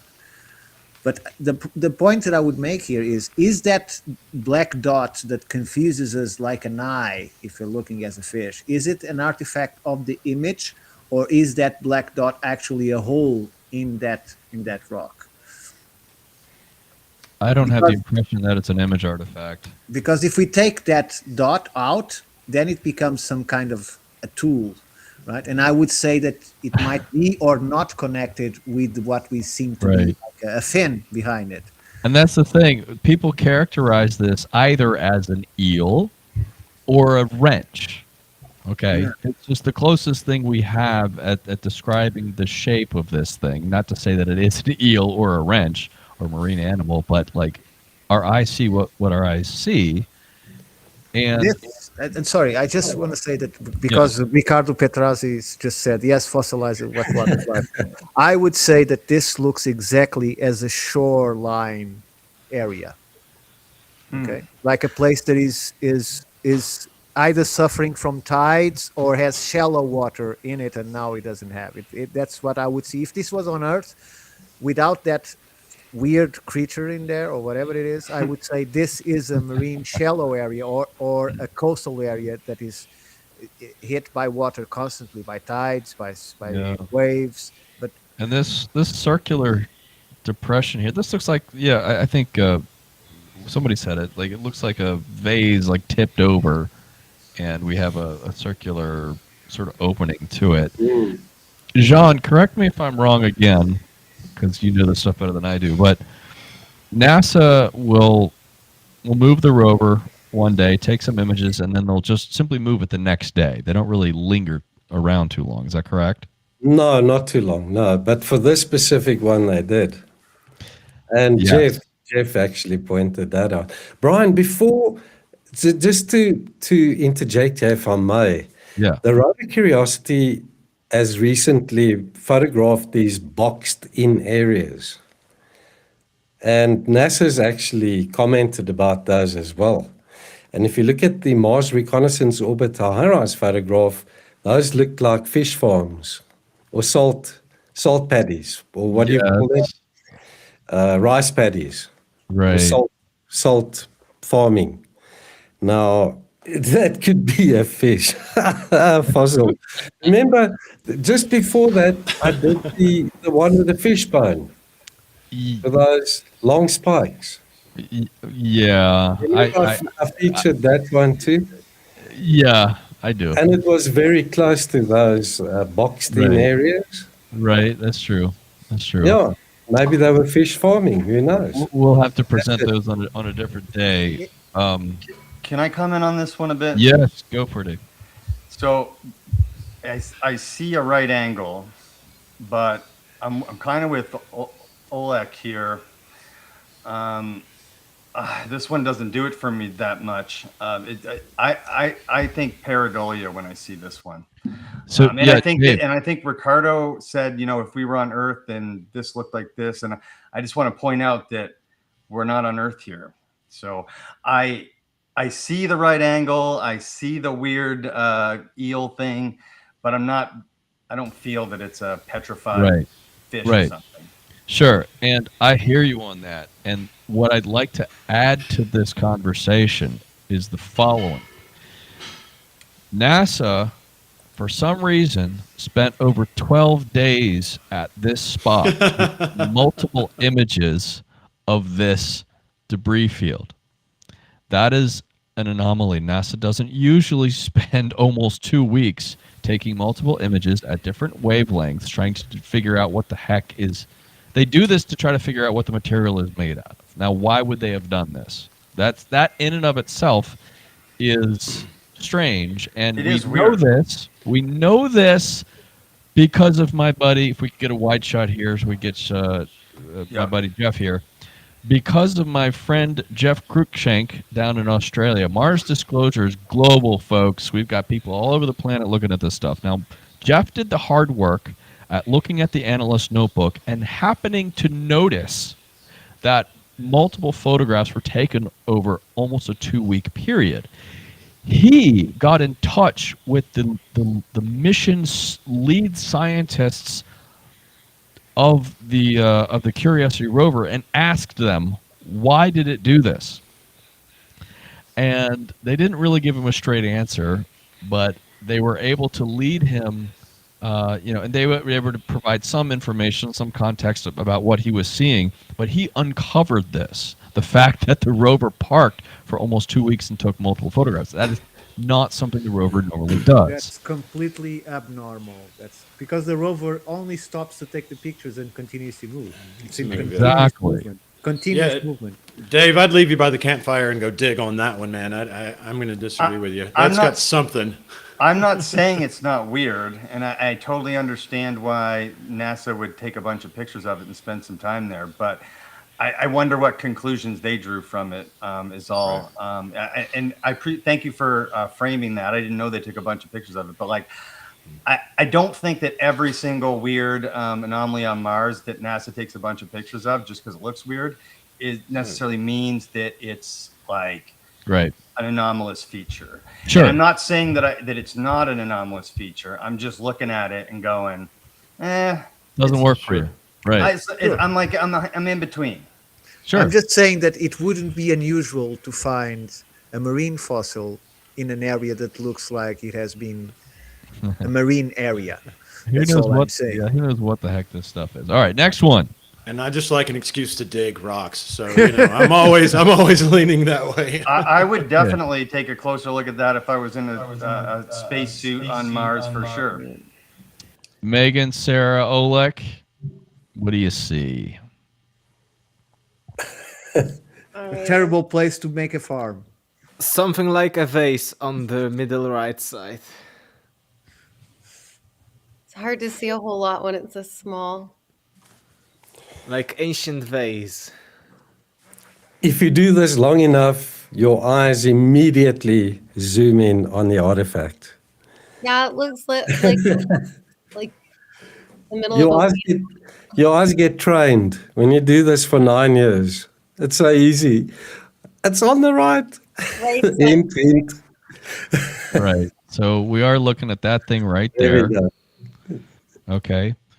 And we're going to be looking at the conventional magnification versus the upscale, thanks to Jean Ward. Pleasure, pleasure, pleasure. I just want to, like, there's nothing else like it in the landscape. And if we take a closer look at this thing, Megan, what do you see when you look at this? like I'm getting Star Wars ship of some sort with like a cannon off the front, but also could be natural. Like it's hard to tell from this. That's a tricky one. I think Sarah took a break, but she'll be back. Yeah, for me it looks like, initially it looked like, again, a vase of some sorts, a bowl, as if it was rounded like in 3 dimensions. But right now when I'm looking at it at this angle, maybe it's just my brain creating this, and maybe it's just, one side of an eroded rock. Maybe it's not circular to that extent, because initially it looks like a circular bowl or something being a little bit at the angle, but we don't have like 3D of it or any kind of other angle, so it's hard to tell. Right. So consider that Mars is called the Jinx planet because so many missions failed. They have no idea what happened to them, right? So if you place a piece of one of those ships that went there, right, burning a little bit through the atmosphere, which really doesn't happen in Mars, but coming down and crushing down, this could be actually a piece of one of those lost spaceships, which are many, right? They now they are managing to do it successfully, but somehow Mars, the mission would go wonderfully until they get there, and when they get there, we lost connection, the ship disappeared. That happened again and again. So this could be one of those pieces, because it clearly appears to be some mechanical stuff, some part of engineering of some object. It doesn't seem to be a rock to me at all. For I me, might it be seems to surprised. be made out of rock, because on the previous image it was similar to other kind of rocks. There were such darker rocks. You have to consider that everything is blown with sand on Mars, very thin sand that makes everything look the same. So the color might be misleading in that respect. Let me jump in here real quick. This particular object was reverse engineered by a gentleman by the name of Tim Saunders, who's a yacht designer, and he's very mechanically inclined. He has to, he does designs on the computer, but he has to know that how parts fit together. And in the film, we show a sequence of his interview, and we show a sequence of him reverse engineering this thing. And he does this overlay. You can kind of see it here. We actually do have multiple images of this. I'm simplifying this for the discussion today. We have multiple images of this taken from slightly different angles, which show a consistency in the cylindrical shape. And what he was able to reverse engineer, essentially, just it looks like his 3D engineering here demonstrates that it's a cylindrical object with this sort of tube on the front of it, and oh goodness. What the hell? You're right there. Yeah, I just got some weird virus thing that popped on my computer. Norton. Anyway. It's the CIA trying to shut us down. They found you. God, it might be. What I wanted to talk about... Just go ahead and make friends with your handler, okay? It's easier. Yeah. Yes. What we were talking about... John, speaking from experience over there. Yeah, I've got a handler too. He wears a black suit and a black tie. There is... We have to factor in one additional detail here. The atmosphere of Mars is mostly carbon dioxide. Okay? Yeah. And carbon dioxide, when metal is exposed to heavy amounts of carbon dioxide, it degrades things and makes it gives it this rusty, corrosive look. And I'll be darned if that doesn't look like the rest of the surface of Mars. So even corrosive effects on metal on Mars will make it look like just the rest of the rocky landscape, making metal look like rock. Agreed. So Yeah, concurred. Anyway, just something to consider. Okay, next one. Did we do this? We did this one. We did this one. Did this one. Oh yeah. Find more of John Ward's work at megalithic.mars.com. Thank you. Does some great stuff. Thanks, guys. Oh, and just to wrap up, a few more things to wrap up here. This shows the dedication that Jean has here. Okay, when he looks at high resolution orbiter photographs, you can see how big this is. 12,000 by 25,000 pixels. Okay, to download the file is 200 megabytes. It'll take you some time to download this stuff. Okay, John will take up to 4 hours looking at stuff and find something strange. And here in the images where he found it, and here this just looks like noise, like the TV static from the old analog TVs. Mm-hmm. But if you zoom in on something into this little spot, we come across this image. Now, again, this is not so clear cut. What we're looking for are things that just don't match the rest of the landscape. I try to make this easy, put things in the center so you can probably already see it. Okay. And what we're going to be looking at today, this was in fact discovered by Jean and featured on the Jesse Michaels podcast by remote viewer Joe McMonagle, if you guys study remote viewing. But Joe McMonagle found this compelling enough to be featured to feature it on the Jesse Michaels podcast. And you guys, I'll just put it out to the room. Do you guys see anything anomalous here that just sticks out? Is that a bullet? Well, Dave's on mute, and I know what I'm looking at, Well, so in I his will image- refrain. Everything is huge because the image is enormous. So Right. Oh, a I missile need then. to train my eyes up for this game. Sarah, are you looking at that thing right there in the center? Yeah, it looks like a missile. That thing right there? Depending on the scale, yeah. Yeah. Or, So if or we- a giant phallic. Right. Yeah, I didn't want to say that. Now, before we zoom into How this, did you make a limp statue? What is that about? That's not shamanic at all. What does that message mean? before we zoom into this, who wants to take a guess how big this thing is?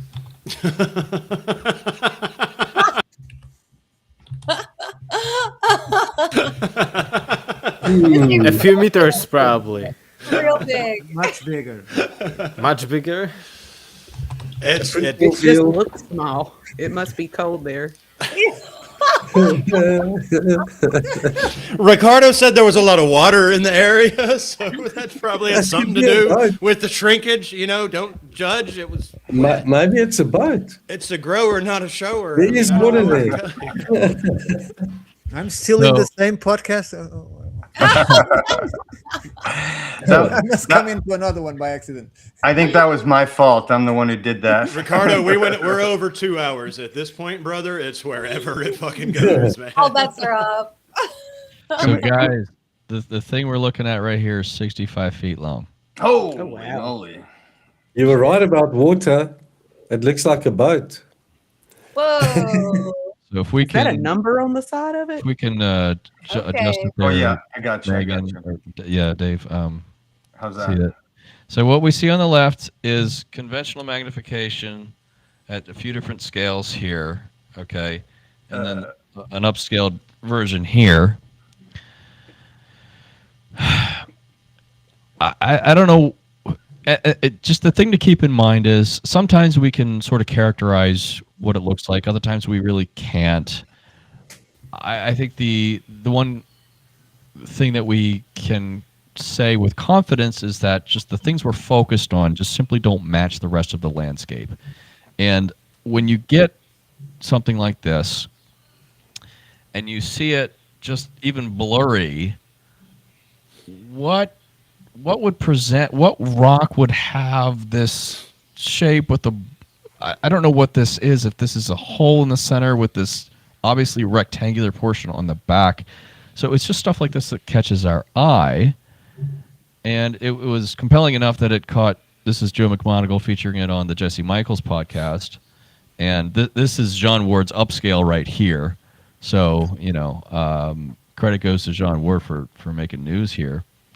And, oh, by the way, just to be in the interest of transparency, John Ward will frequently update his software and run it through different upscaling processes, and it might produce a slightly different version of it. See, we have sort of a grid pattern here, and over here we don't. But you know, it doesn't change it too much, but it's still just an odd thing to look at. No, this was done after the upscaling model was updated. So Right. obviously the machine learning updated itself and it adjusted the upscaling parameters, and that's what you get to the right when you use it now. So obviously it learns and it improves. So that there to the bottom left could be a little bit of an artifact. But couldn't we see that on the just magnification? Couldn't we see some kind of You grid? can see black dots, but you can't make out a grid per se. Yeah, the black dots is what I meant. So you can see that disappeared on version 2 Yes. because it's trying to homogenize the image somehow and correct what it thinks are artifacts. Like Correct. But the remaining image, the outline, geometry, highlight, shadows, still correspond. It's just that sort of grid-like part has been addressed. okay, so shall we launch a public fundraiser for us to build a ship and go there and see what's there? Actually, I volunteer Sarah and Jason. They'll both go. You didn't have to volunteer me, man. I mean, all I can do is look at that stuff and just want to go check it out. You know, it scratches the itch that I get to scratch here on Earth, which is, funny enough, just like this, going and seeing these strange big rocks. And, you know, I'm used to walking through the forest and looking at the rocks and going, okay, that's probably not natural. I should head that way in closer investigation. So looking at these things, you know, whether we see whichever version I'm looking at, whether it's technological or still anomalous features in stone, it personally triggers me and it excites me a great deal. I would be going to check these things out, you know, no doubt about it. I would go too if there was a return trip. Yeah, right. Oh, Well, no, but I it's always say one we're that- going back to Mars. You know, Elon's just going back to Mars. He's not going there for the first time, man. I mean, I think you so. know, Yeah, what, there's a there's well, a when I look secret at all this, program. I gotta think human. You know, it's just that's all I can. That's the closest thing to what I can verify is that humans were around that a long, long time. So if I'm looking at something ancient, you know, that's just my mind's going to say we were there. So something brought us here. Now we're going to go back and check it out, just like we're doing here on Earth. Well, we talk about a lot about conspiracy theories and so on, but the fact is, Alternative 3 actually has a report written. Actually was requested by the government, and one of the solutions to run away from a possible war with Russia and preserve our best minds and so on was not only to create bunkers, but actually to send lots of people to Mars. So have they done it?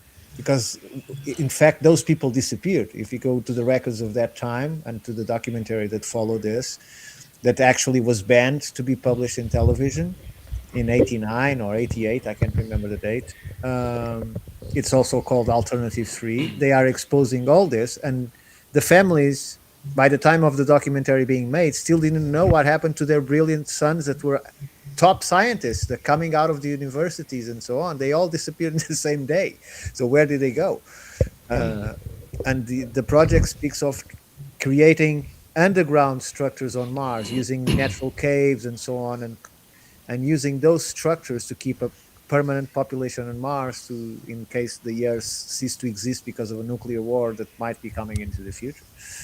Well, that's the Brian, long-term goal, but recently the story shifted to a base on the moon now. You know, Elon has pulled back from Mars, and everybody says we're going to the moon or back to the moon, wherever you are on the belief Because scale with that. They called it from Mars. They say, Buck, we are fooled here, Ellen. We can't take any more people here. You have to go to the moon for now.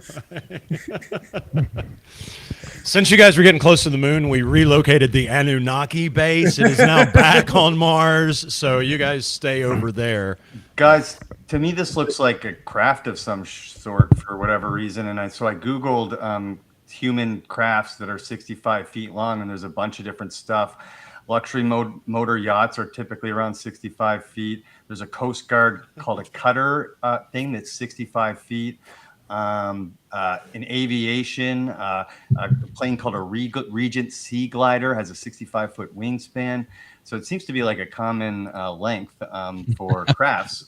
Just saying. Just saying. It's like a stealth craft. It looks stealthy.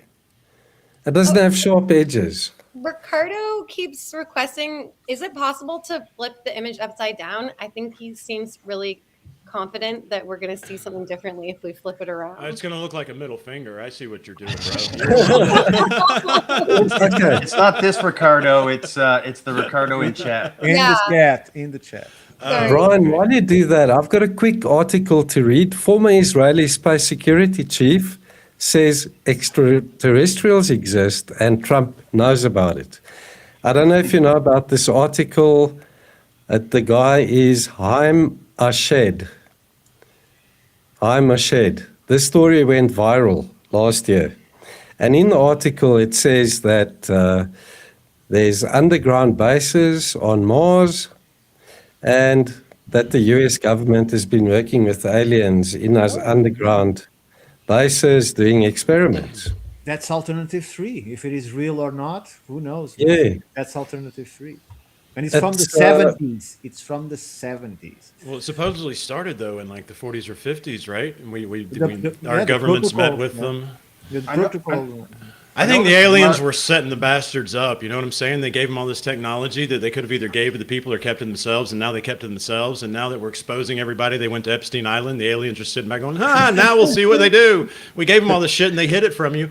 You know, I don't know. Yeah, bro. Well, when it comes Oh, to, yeah. I know we're talking Mars Disclosure Live here, but you know, all you got to do is go to Earth, and there's literally giant places on Earth like Antarctica that you're not allowed to go, with like huge caves and life that we don't know anything about. Yes. A shitload of water, and we're not even allowed to go there. I mean, there could be, you know, an extraterrestrial species or a terrestrial species Terrestrial, advanced right. that we don't know about that literally lives there. I don't rule that out. How many times had we go underground to survive natural cataclysms, right? Oh, yes. H.G. Wells, War of the Worlds. And sometimes people decided, well, we are making good in here. We don't need to go back to the surface anymore, or we lost the adaptation. We don't like the light anymore. After how many Yeah. generations? Or the ant people there in, The Hopi, right? what's that huge canyon there in the States? The ant people. It's the Grand Canyon. Yeah, yeah. There's areas in of the Grand Canyon that you can't go and explore. Yeah. Most They're of off it. limits. Most of it, yeah. And they speculate the ant people live there, underground. Well, I do the fact think that. Go on, Sorry, go on. I Go do on. think that if there's another species living on this planet that's advanced, it's not going to be human. It might be like Ricardo was saying, some version of human that evolved to that environment. But it's totally possible, and it's totally possible that like higher up intelligence knows about it. Yeah, Dave, Oh, to, yeah. to your point, imagine that if you are living underground, right? In here, we are distracted by so many things, and the pursuit of technology, technological innovations, and social bettering is not necessarily a requisite because we have infinite amounts of space to spread. But if you are living underground, you have to cultivate all this very strictly. So advanced technological advance would be a priority, social advance will be a priority, and so on and so forth in order for that community to survive. So Good point. they would be much more advanced than we are in the same amount of time, Yes. right? And we have been interrupted because we only started like the last 200 years to do something with technology. Until then, apparently no one cared about it. The wheel and the chariot was serving just fine. So, because if you think about it, steam power has been known since before the Greek times, and we only decided to make a locomotive in the last 200 years.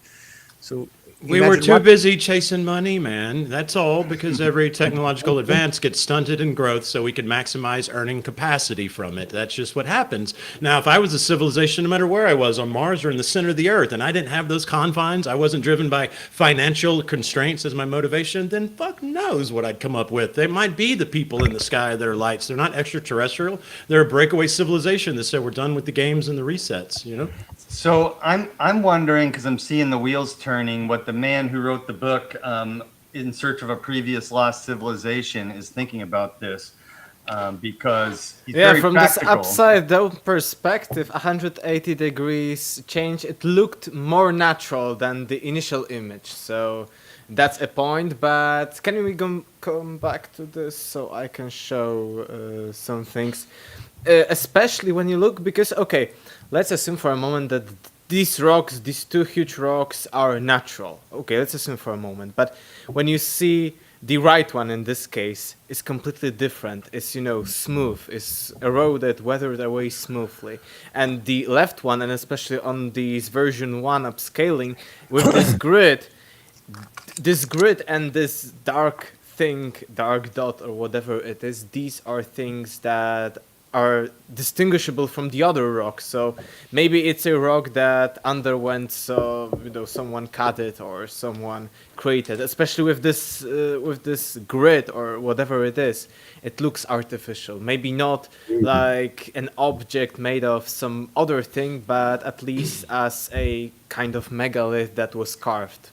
Especially if you compare it to the other rock that is very close I to agree, it. yes. Almost Yeah. like Maui on Right. East Island. That's So called pieces, yeah. we want to be fair and transparent about this. Who knows what the hell this thing is? It's just one of many artifacts, and just some may work for you, some may not. And especially after given the other upscale, yeah, maybe it looks a little bit more natural. Again, it is really the totality of evidence that suggests something that's awfully strange on Mars, and any one of these things isn't really enough to move the needle. I've got just a few more if you guys have time. I got it. Oh, Let's do yes. it. I'm having a blast.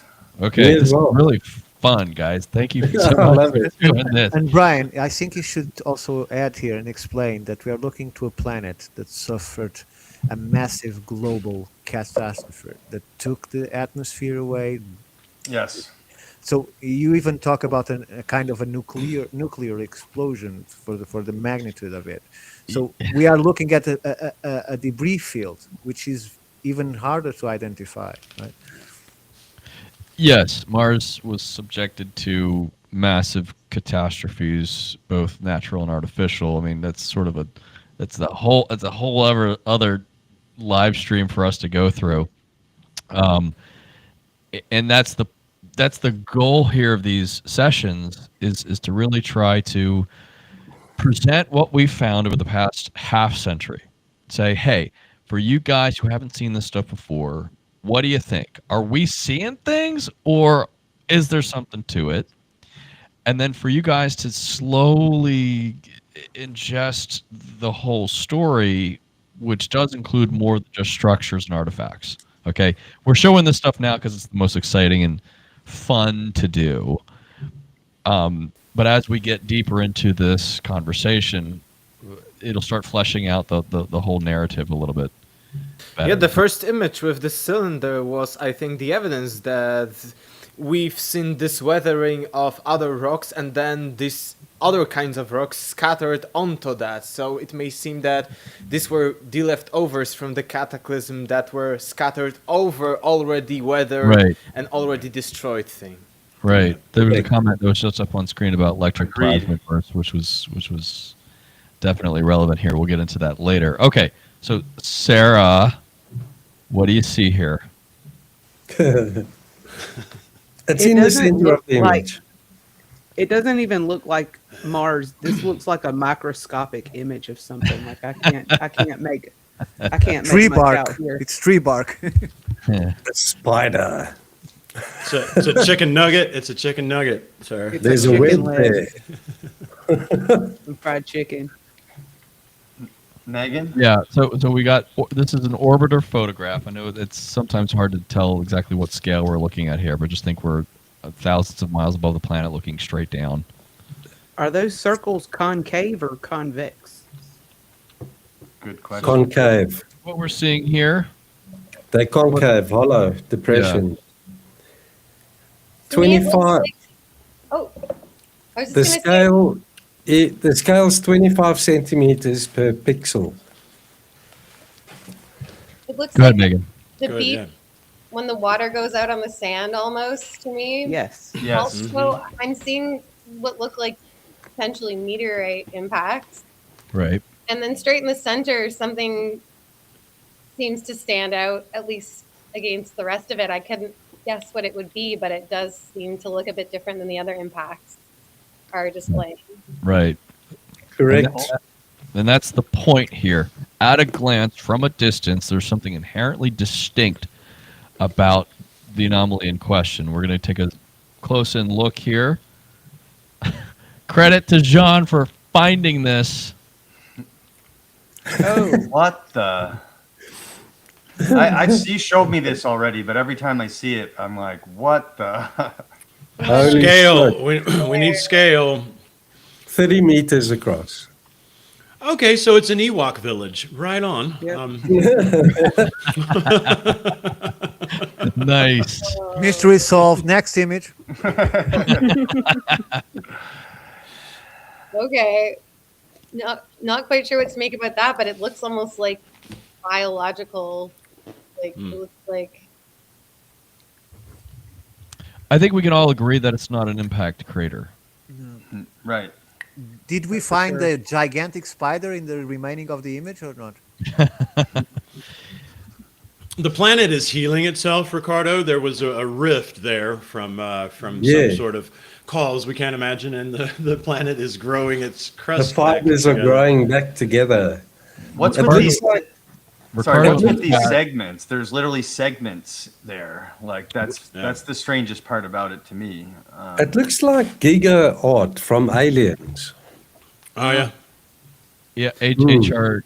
Giger. HR Giga, yeah. For me, Right. it looks He like was a cave. inspired after he saw that. Yeah. And on this cave, there is something that's looking like roots of plants or something. I Yeah. thought initially that it's like crystallization of some rocks, but it's more like biological, not like minerals or something. So it looks like roots. Biological or something that constructs biologically inspired, perhaps like a native species, hence Ewok village. I mean, goodness. Yeah, but it's not like, because I thought that these are like crystallization of some kind of minerals or something, Right. but not like more biological one.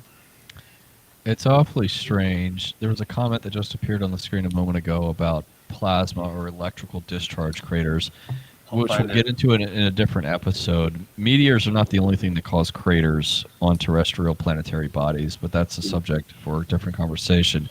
This does not exhibit those characteristics. This is something entirely unique, and I think inherently, as living creatures ourselves, we identify this as something more akin to biology versus geology. Now, we're just regular folks. We don't really know, but we've seen enough satellite images of Earth to know that something like this just presents as a strange kind of anomaly, especially when presented in the context of a surrounding landscape with identifiable crater depressions, of which this does not look anything like. Yeah, and the cavern, as I say, is 30 meters across. Wow. I gotta get in there, guys. I gotta go. You're going to need a long rope. That does look like quite the water slide leading into the cavern there on the upper left. So, Yeah, you're right. Yeah, I need to throw a stick down there or a rock or something. Like I need to mess with it. Could we imagine this as, have you ever seen when they cement or plaster an ant structure?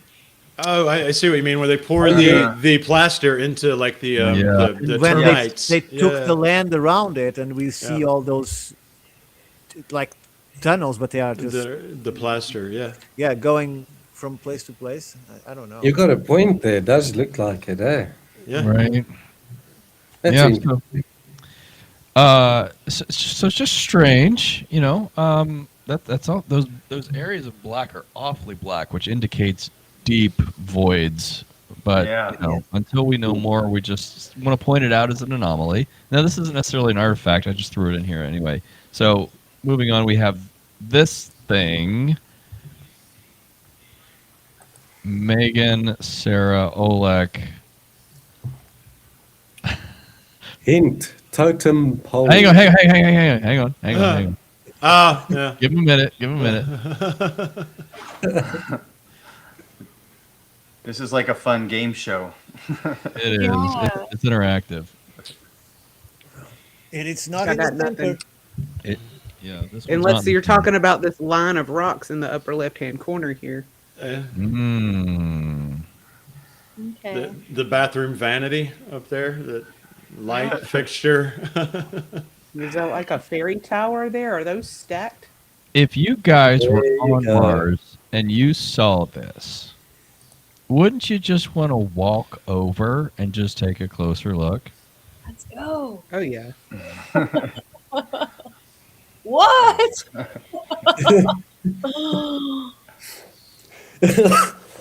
Megan's This is face. not a rock for sure. That's even stranger than I was expecting it to look close up. And it's clearly like upright and tilted in the sand almost. It looks like it almost got like pushed.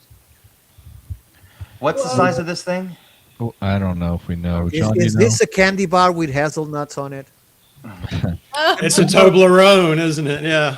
It's a Martian It's about- Toblerone. There's a comment. Fungus also grows like this. All I'm saying is that this is so weird. It's obviously different from the surrounding landscape. The main point I'm trying to make with regard to public messaging on the artificiality hypothesis on Mars is that there are a variety of strange objects on Mars that defy conventional geological explanation, and it is simply too lazy to just apply the term pareidolia for everything. Right, sure. and that's why I brought it up with that one object that I was feeling it from myself, but like the conventional like distraction, for lack of a better word, is just go pareidolia. It's all geology, but when you look at this, and I want to hear what Oleg thinks of this, but when you look at this, this is wild. This is a very, very strange object. It's and, about 12 centimeters in length. 12 centimeters. Really? Huh. That's it? Yeah. Wow. Dude, I don't know, man. See, If you look at the surrounding photographs, where you can see part of the rover, the wheels and stuff, the rover isn't very far from it. Mm-hmm. And it's about 12, I don't know, length of a hand, half an arm. really? It looks so far away, though. No, it's actually quite small. For me, the Yeah. landscape looked like the dried land that sometimes. Yes, clay. Yeah, exactly. like it. Exactly. Yeah, dried Yeah, but like for it. me, this one object in particular is not a rock for sure. But maybe I'm thinking also if this is clay, but trying to be skeptical for a moment. If this is clay, and we see this kind of lines that there were some kind of not erosion, but movement going on this clay, maybe. But for me, it's natural for clay to form like that. You know what I mean? Maybe it got peeled, but not into that form naturally for sure. So it looks a little bit like maybe teeth, maybe part Oh, of yes. the skull or something. Oh, but teeth, strange. yeah. Sarah, what's your take on it? Chipped. It looks like some type of like organic, like a fossil or bone of Yeah. some type to me. That's what I'm seeing here. I don't recognize it, but I mean, this isn't Earth, so Right. Yeah, similar things, but on a smaller scale, were like man-made tools made of fish skeletons. Similar here in Europe, but on a much smaller scale, so maybe part of a big fish or something. That's interesting. I see an ornate totem pole. Well, a very small totem pole then. Yeah. This is like the size of my shin or something. But John, you're saying it's smaller, huh? Like the size of a shoe. Okay. All right. Give I'll or take it. take. I'll take Yes. it. All right. Let's Yes. move on to the next one. Now, the next one I have to present is not quite as strange, but Oh, yes. definitely curious as to what you guys think of it. I don't want to characterize it before you guys have a chance to just soak it in here. The chat was just going off about that last one. So many ideas coming in. I'm loving it. Really? Yeah. is that a bevel? Is that bevel? Yeah. Mm-hmm. Now, listen, before we continue this conversation, what we're doing here, right now, in this moment, is exactly what I would hope NASA is doing behind the scenes, examining every single one of these anomalies and saying, hey, look, there's something strange here. We got to post this online and give the public our analysis of it. It might be nothing, but let's open it up to discussion on the world stage to help solicit input from those people who might have a little bit more insight into things that, us science and computer geeks may not understand. Here's the question. How many archaeologists are on staff at NASA? 90%.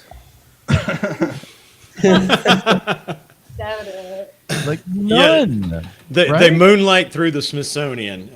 Yeah, but Brian, I don't doubt that they actually do that. Not on the level of the people that are receiving the data and passing the data, but above that, I'm pretty sure they have a cabinet where these people that have higher clearance are looking into these images and making reports. Sure, but you say that and then you sound like a conspiracy theorist, Ricardo. I do. You know what I mean? Like, Yes, I you do. agree with you, but to make that claim Absolutely. makes you sound crazy. Pending recent occurrences, we have changed that title to realist. So it's no longer conspiracy theorist, Brian. It's now realist. Okay, Conspiracy back to realist. your Yeah. program. I'm with you, brother. I'm with you, brother. And I'm just saying, like, look, we're just regular folks taking a look at stuff and saying, hey, look, something's strange here. To see something like this, I mean, I don't even need to. Let's get a closer look at it here, right?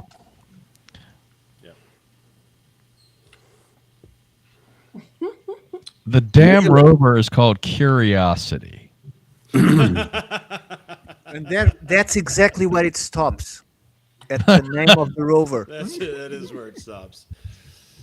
I mean, that looks like a World War II bunker, you know, from D-Day that just got blown over by the wind. I mean, because not only do you see the various angles and the straight nature and the layers of whatever that is in the top right, almost like it was poured concrete or something with a broken off piece at its own angle. But then when you get to the flat plane, which is obviously perhaps even has tooling marks on it, rounding itself off, then yeah, you need to rename your damn rover because it is certainly not curious enough. That should, you know, that's befuddling is what that is, guys. That's exactly why we're laughing, but that's exactly why they don't release a rover with intelligence, artificial intelligence, because he would choose all of these things as anomalies and he would go to them and look at them, right? So that's why they keep having a guy monotonously going 1 kilometer an hour and then turn around, take a picture, but the rover keeps on moving. And Sure. that's, I'm very surprised why they stay 12 days at that place. That's not normal. That's not normal. No. Oleg, what's your take? Yeah, I agree with the opinion that it looks like a bunker, and I think it even is some kind, maybe even of artificial rock to some extent. You mentioned concrete, because the right one, which is again circular, maybe not ideal circle, but it looks like a circular structure that is kind of stripping away, like parts by parts. So it looks very artificial for me, like some ruins. And these rocks also look brittle, different, and even the left ones.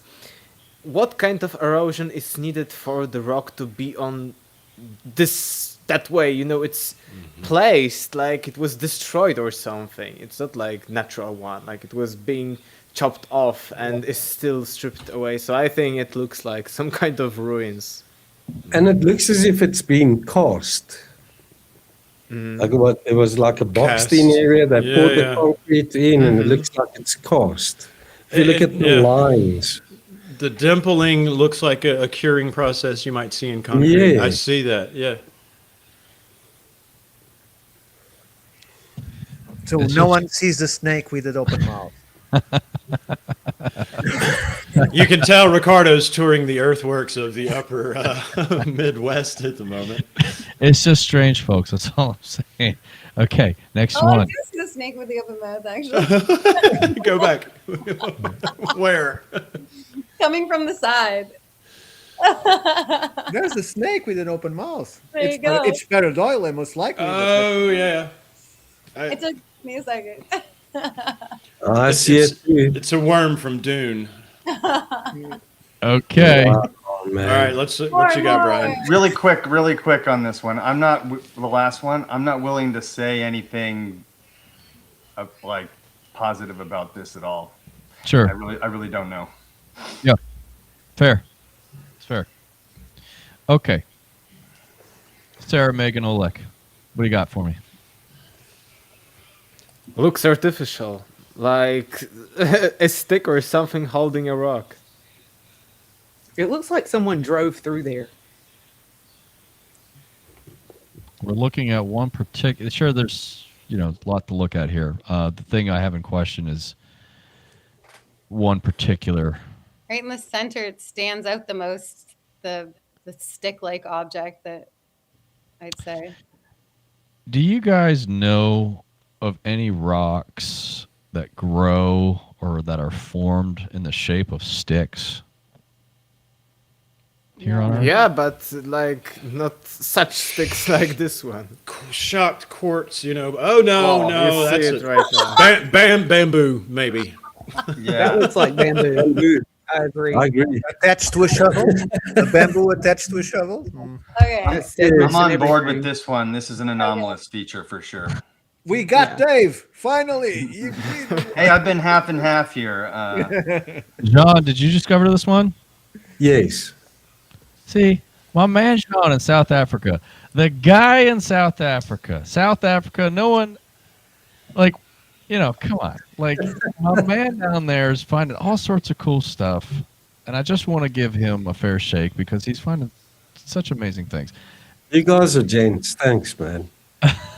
I'm right here, other side of the pond, where white people are being abused, and we're all genocidal, and we're refugees. We all want to go to America, but yet here I am.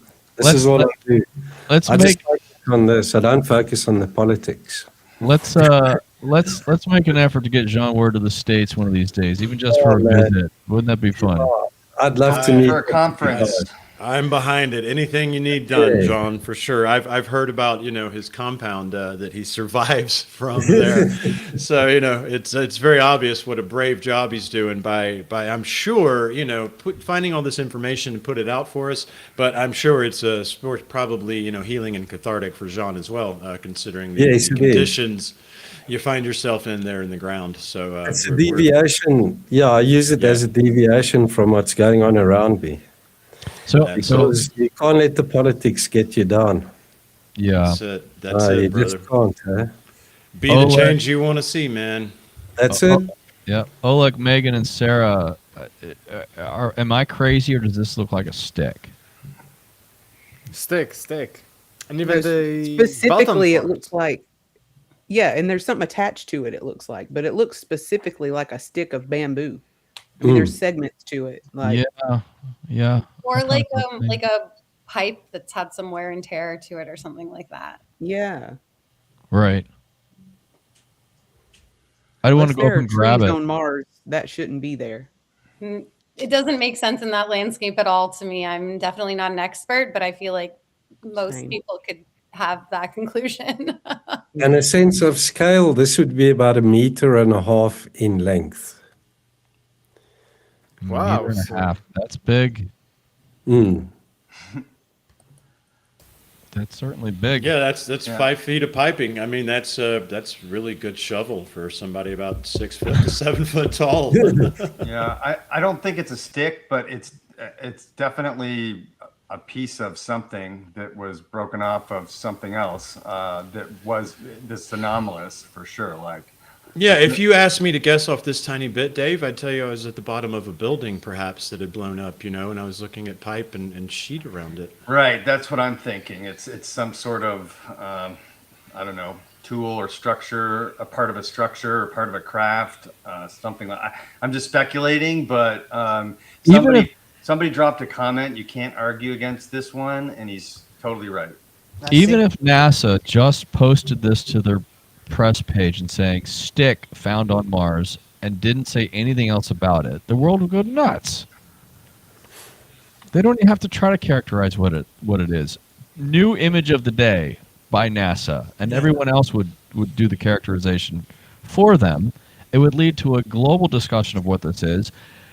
This is why what we're doing right here now is so important, is that you guys are spending time looking at this, of which the Mars community is eternally grateful for, because they've been marginalized for too long and they're finding such amazing anomalous things. So anyway, I hate to beat a dead horse, but it's just I see really good stuff people. here. I see people giving justifications by the width of the shadow, Okay. Yeah. but I would like an explanation about what is on the floor. Because Yeah, on I the was looking floor- at that too. The floor looks even more anomalous than what we are calling the stick. That might be a flat stone on its side. Sure. What is on the floor doesn't look like rock. It looks like flat, sharp. Too jagged, Right. and Hey, in the interest of time, because it's getting late in South Africa, so I don't want John to stay up too late because he's got to work tomorrow. Oh no! I can go for another half an hour at least. Yeah, let's get through just a few more images and then we'll call it a night. I normally eat Yeah, the it's night snack. here too, so I don't go have to much bed time at to. I go to bed at 2 o'clock in the mornings. John, I appreciate you sticking around, buddy, because like, look, man, like we're making it happen, buddy. Like you've been spending years of your life working on this stuff, and I'm trying to help elevate your material. And thanks to this crew right here, you know, we're finally giving you the proper recognition for discovering a lot of these things. Now, John Ward didn't discover all of these things, but he discovered a lot of them. Well, that deserves a great thanks to Dave and to Megan for housing all of this. Yes, yes. All right, so just a few more here. Our pleasure. It's not the blue thing in the center. It's not the blue thing in the center. Dang it. Ice cream. No, Is there like some kind of hardware looking thing up kind of the right upper right quadrant of the photo?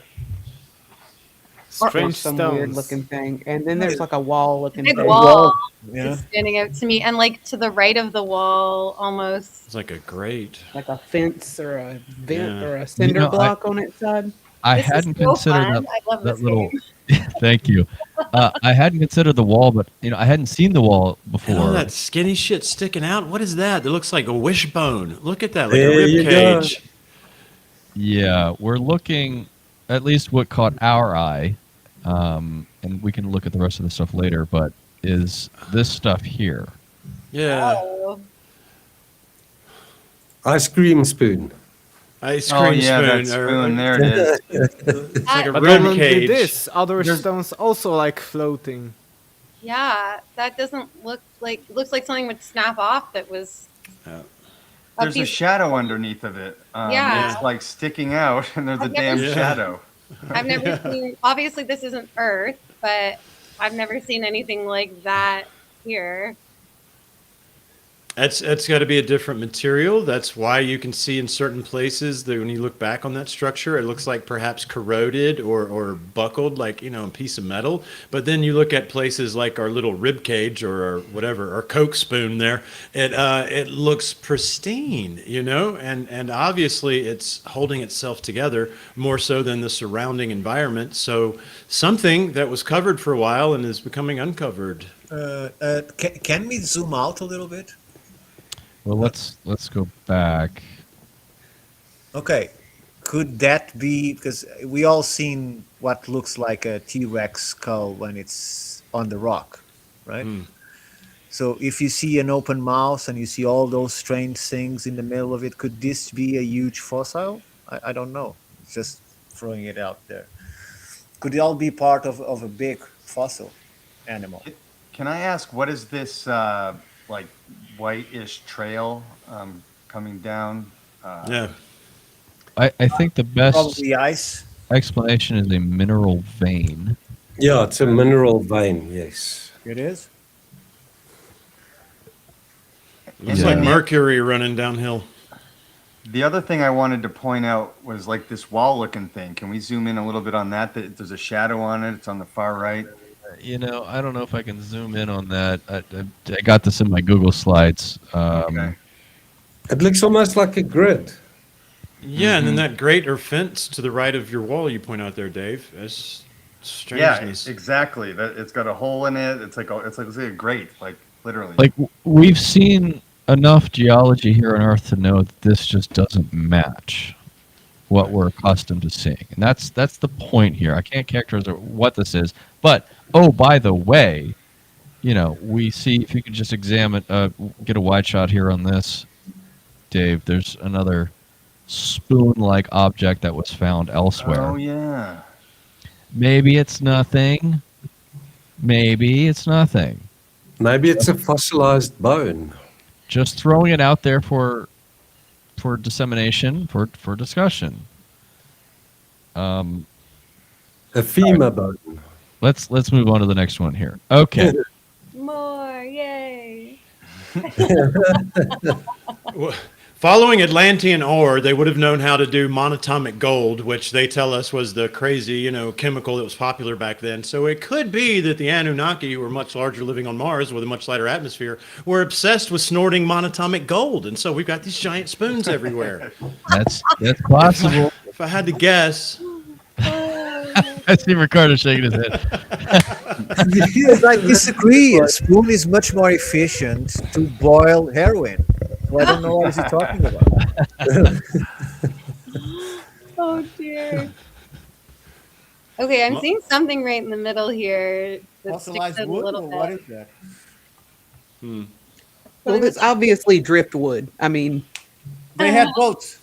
bad It's boats. good, but it has a texture that Megan, what do you is see? not natural. Well, I'm just trying to like grab at what stands out to me in the photo is like almost like a little orange area in front of one of the rocks towards the center, like a darker orange.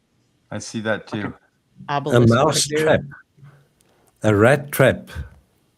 I couldn't tell you what it would be, but that's just what sticks out, sort of to like the right above where the cursor is. That I don't know. Yeah. That just stands out to me. Yes, that's what we're looking at. Woohoo, I'm getting better at this game. An Anunnaki Q-tip. That's weird.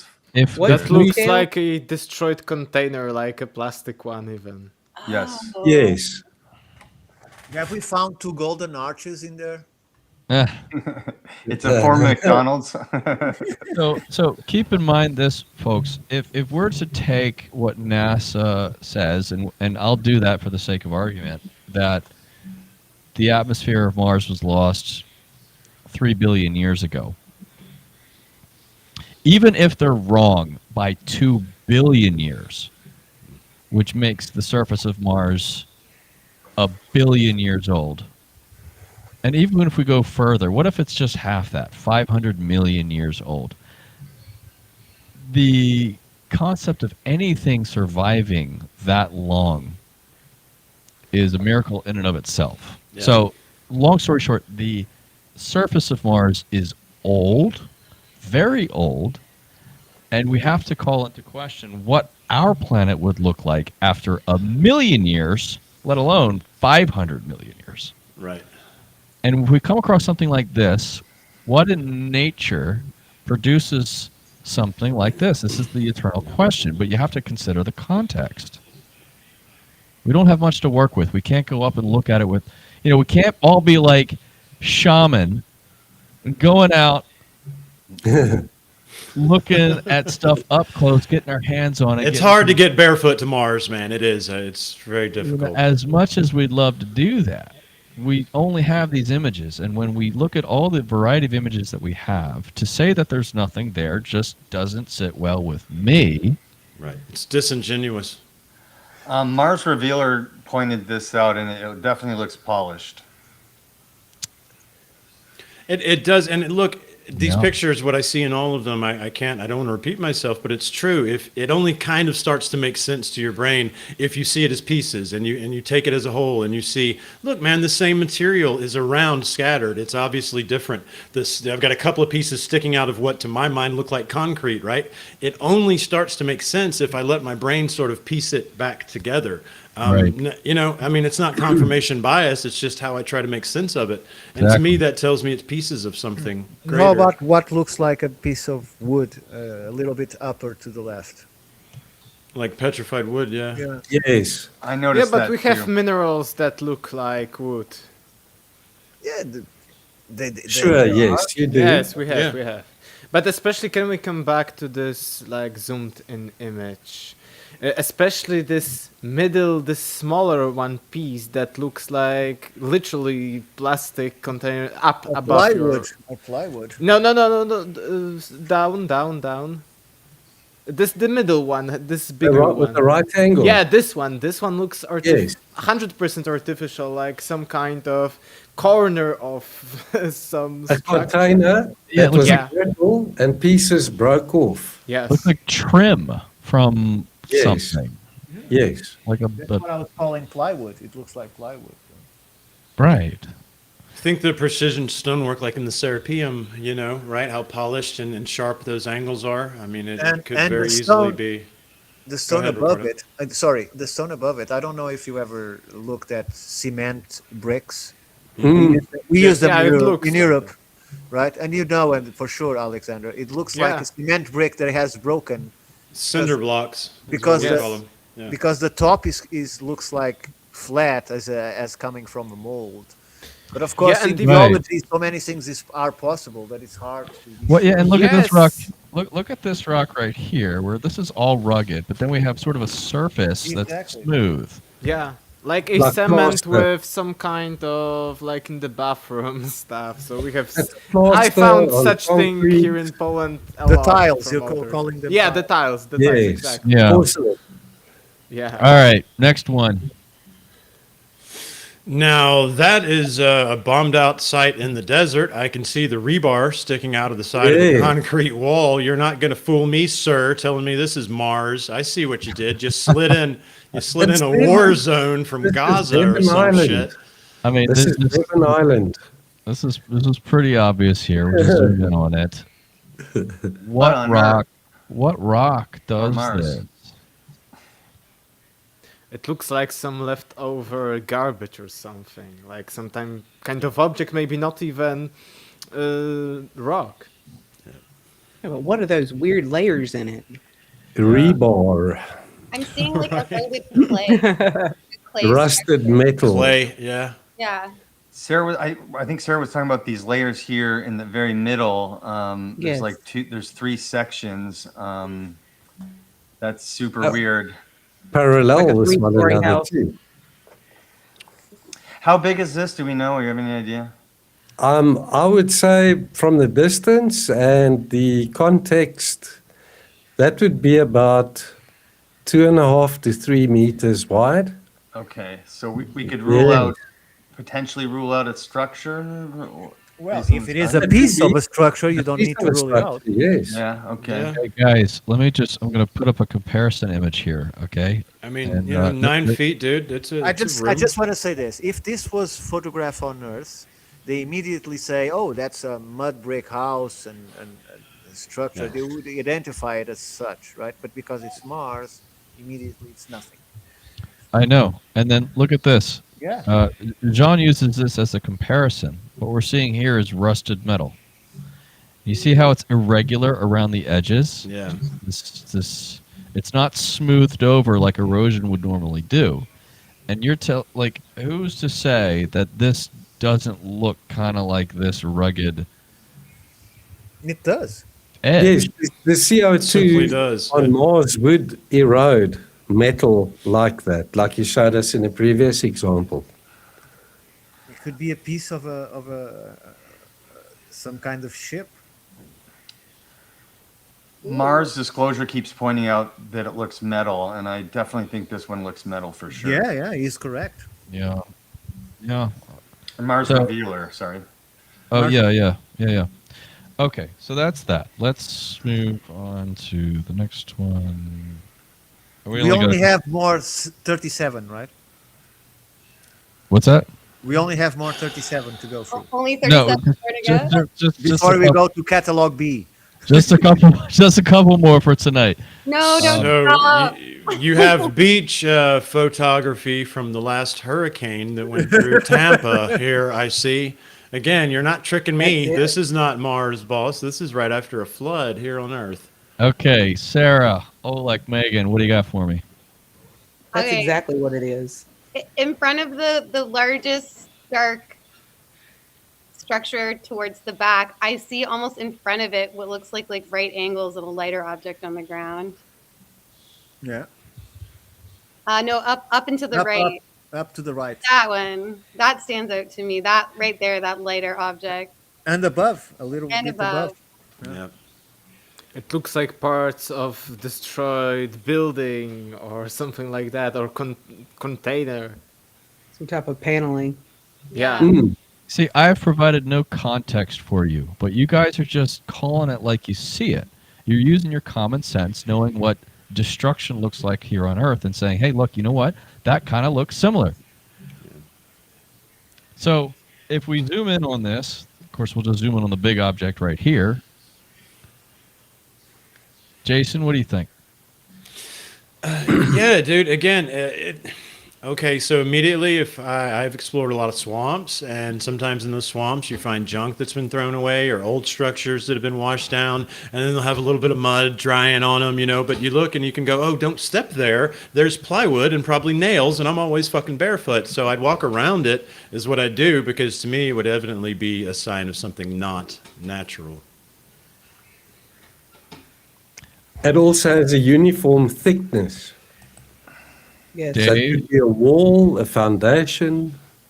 If I've seen so many fake images. I'm not saying this is a fake image, but of like a UFO like buried in the side of a cliff, and that's kind of what this looks like to me, like just crashed into a cliff. Like you can see like the little top of the UFO and stuff like that. I'm just making shit up, but that looks like a crashed UFO. If I don't agree. I think this is the platform from a tree house, but the tree is gone. It does look like wood at the end on the far left. You see that? That looks just like it's wood. Yeah. Ricardo in the chat said, look at metal from 9/11 for comparison, and I did pull up a picture. Right. I did pull up a picture Metal girders. based on the last one. Do you mind if I show it quick? Yeah, that's what I'm thinking. It kind of looks like I-beams or something. It does. This more makes me think of some of the last ones that we've looked at, but just waiting for it to show. There we go. That's a burnt piece of metal from 9/11. Yeah, Right. it shows one that is a Catholic one. Right, I was about to say, what are we doing with the cross everywhere, man? It looks like a melted Praise the Lord. Catholic relic or something.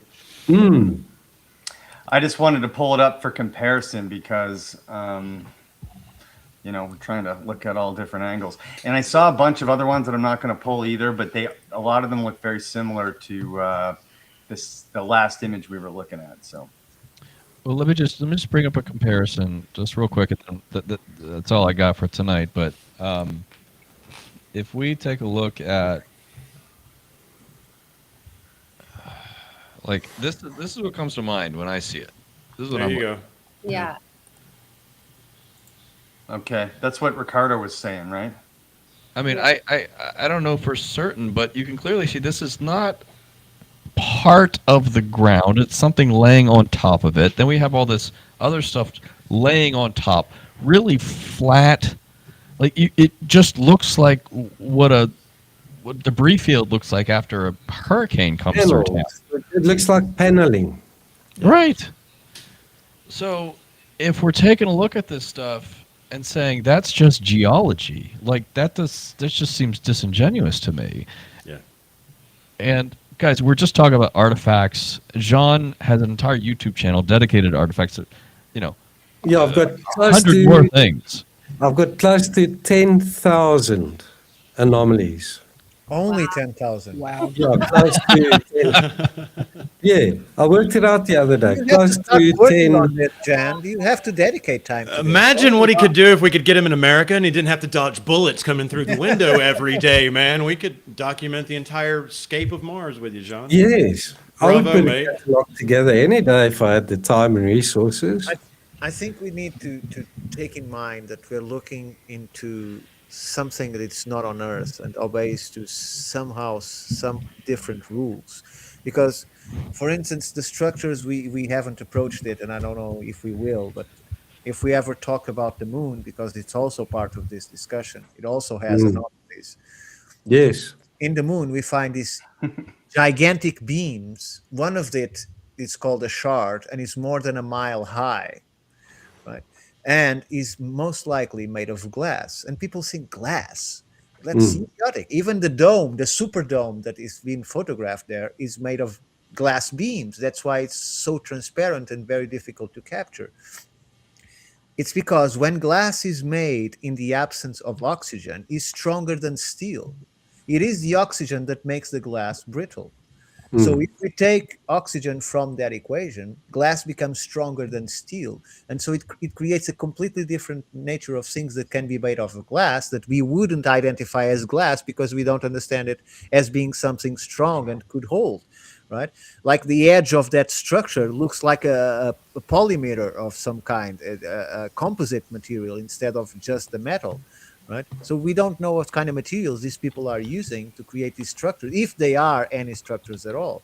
That fits with the narrative, Ricardo, of the dark side of the moon. Then, if your theory about the glass, because we've got all those Not my photographs. theory. It's not my theory. It's something that has been shown. Glass without oxygen is The strong. words that just came out of your mouth during this show that you just introduced me to about glass, that would explain to me. Then there's stories of crystal structures, and are these strange photos from the mission to the moon that appear to be there, but also see through. So they call them crystal. But perhaps, as you say, in certain circumstances, it's stronger than steel to use glass. That's cool. According to Richard Hogan, Mike Barra, and all of those that's researched the moon with them, it's part of the presentation he done. They assuming that it's glass because it's transparent. You can see from the photos that it allows light to go through. That's how they discovered the dome, because of the refraction on the atmosphere that shouldn't be there, right? So Yes. Yeah, Max, Derek Shani, and myself are looking into moon anomalies on the side. I normally concentrate only on Mars, Nice. but we do look at the moon anomalies too. And I've released 2 or 3 videos on my channel about those huge rectilinear megaliths that were found in one of the craters. I can't remember which one it is now. Then those spires or long glass shards, I'm looking into those. The UAP that were photographed on the moon, looking into that too. Those blue orbs Yep. that Edgar Mitchell talks about too. Guys, I want to thank you so much for doing this long live stream tonight for this show and tell. This is really much needed for the public to be informed about this. That you guys are taking this seriously means a whole lot to me. And Jean, so thank you very much. There's a lot more to talk about, but for artifacts, I think we covered the surface of it at least. Yeah, I also wanted to thank everyone in the chat and everyone who's just watching and not in the chat. We really appreciate it. We're live on like 6 different channels right now, which is like totally dope. We kept getting comments, what a fantastic panel, and I totally agree. I do think we need a geologist up in here, so let's try to get Danny Hillman for that. But guys, I wanted to give everyone a chance to say, because this panel puts out so much good content on their own individual channels. And so I wanted to give everyone a chance to plug their own channels for a second. So Jason, would you go first, please? You see it below me, Shaman711_ on X. X is a good place to find everything, really. I put my stuff on YouTube, on Rumble. I'm excited because the weather's good, man. I like to just go out and explore and try to make videos that, as I've been told by the audience that likes them, it just brings you along, So it's just about me going to do what I enjoy doing, going to find stuff out in the woods and bring folks along. And I've got some trips planned in the coming weeks to go check out some new anomalies. Antediluvian Alabama and Finding Mabilla on YouTube. And guys, it's an honor, as always, to sit around this table.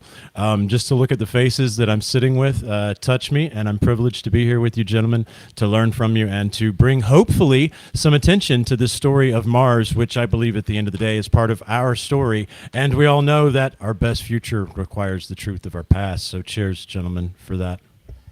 The future is ancient. Sarah has an outstanding podcast over there with it for Institute for Natural Philosophy. Why don't you talk about that for a second, Sarah? Well, I am co-host of the Universe Unveiled podcast. Shout out to my lovely co-host, Jay Quillen. Hopefully she's still watching. We do new episodes every other Wednesday, and we do a news segment every Sunday at 11:11, and we cover history, ancient mysteries, spirituality, etc., all that good stuff. So come check us out. I particularly love the news show.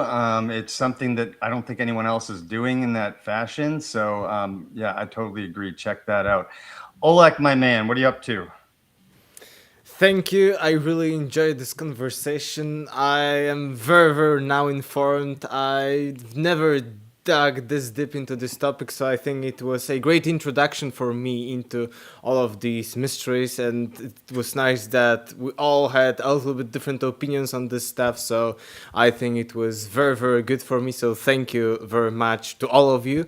And I think you can find me, just type Aleksander Czeszkiewicz into social media and you can find me on YouTube, Facebook, Instagram, and my book is Deja Vu Has Everything Already Been. In English, it is available on Amazon. Nice. Thank you once again for the invitation.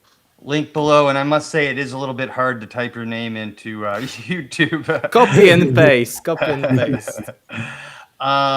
Brian makes outstanding, high-quality videos about this kind of stuff and interviews with people. So what's coming up next, Brian?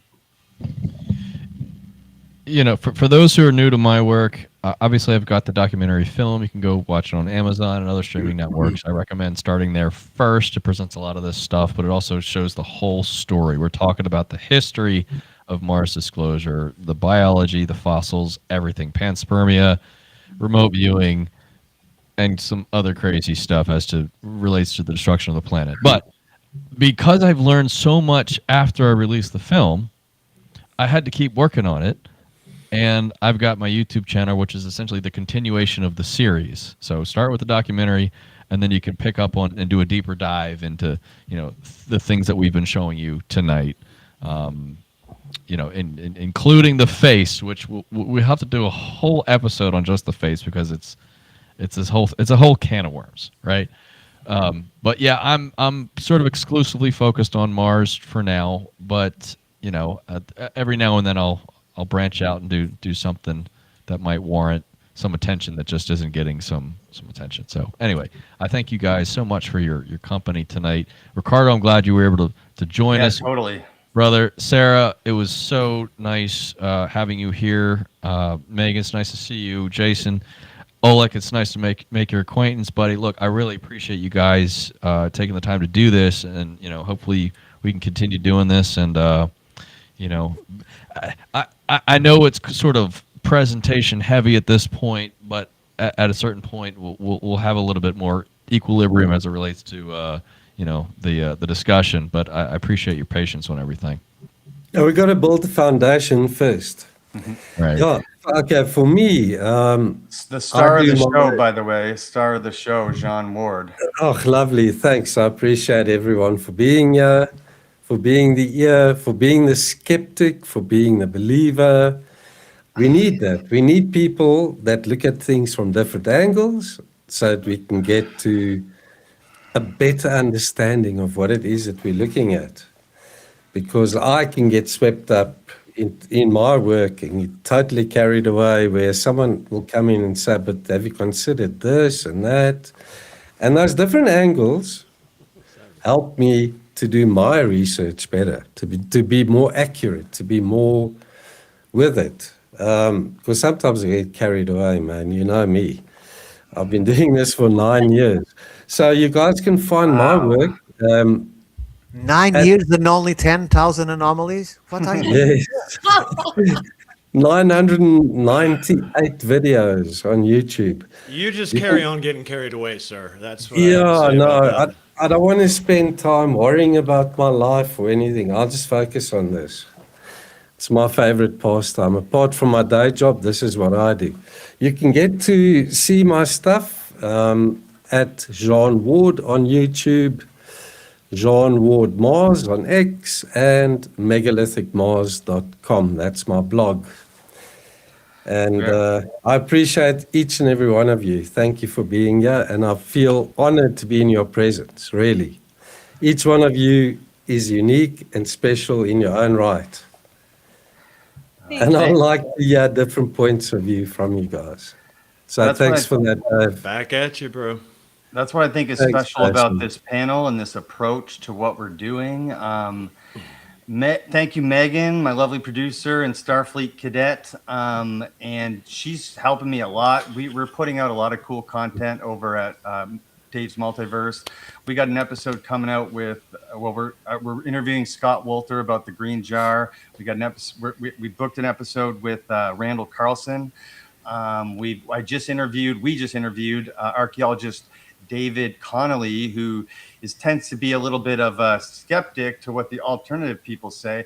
But our mission is to kind of bring the two together and meet in the middle. And we think that's really important. And Megan, you do some other stuff too. What else are you up to? I'm just starting to build a presence under Prehistoric Paradox on Instagram. I have one YouTube video up of the first time I went to Indonesia, but I've got lots more footage from the last time I was there that I'm going to have to get up hopefully sooner than later. Keep telling that story of what's going on over there and everything exciting that's happening and being uncovered there as well. Nice. Great stuff. Yeah, go for it. For sure. And she's being modest. Like, she's worked directly with Danny Hillman on a lot of this stuff. She's been all over the world. And she's a real gem. I'm really happy to have her. Somebody asked if we're doing this monthly. I think that's sort of the plan right now, is to give everyone some time to digest this stuff and that kind of thing. And it's hard to get how many 1, 2, 3, 4, 6, 8 people all together. And it's just been an absolute joy. I mean, that 3 hours and 12 minutes went by really fast. It felt like a game show half the time. Like, what do you see? And wrong answer. Dave, I told you, and Ricardo, you need to tell us where to find you, because I forgot to plug our show, so you can do that. But Dave, it reminds me of when I first got turned on to this. I don't know if you remember, I was in the chat on your show, Jean. Right. You had Jean on like a year ago, and we were having so much fun. Yeah, I started saying in the chat, I was like, dudes, we got to come up with a board game. Okay, it's find Atlantis on Mars before we find it on Earth, and we got to patent it and run with it. It was just so much fun. Yeah, funny you mentioned that. It is like a game in many ways. And I just wanted to shout out Brian. He doesn't give himself enough credit for being sort of the public voice of this and helping to expand this community and get this information out there. He's really passionate about it. So I just wanted to shout that out. Guys, this was awesome. Thank you. And thank you, everyone in the chat. Ricardo, where can we find you? Oh, yeah, that's right. Oh, now he's ignoring me. Now I'm not telling. We're so happy to have you here, though. I want to say, if you guys missed the last episode we did too, we're like uncovering ancient pyramids and all sorts of larger things. Please go back and check that one out. Yep. So worth it. Is this our third episode of Mars Disclosure Live? Two. Second? Feels like the third. I missed the first one. I couldn't make it. Anybody else got anything? Thank you, Dave. Thank you, Megan. Brian, just a comment for Brian. Sorry, just to say thank you for being the glue that's gluing all this together. You're bringing this all together, and hopefully we can disclose one Brian day. is the star in the middle of this star system. Although He's brought everything together so nicely, and he helped me so much with my social media branding and my presence.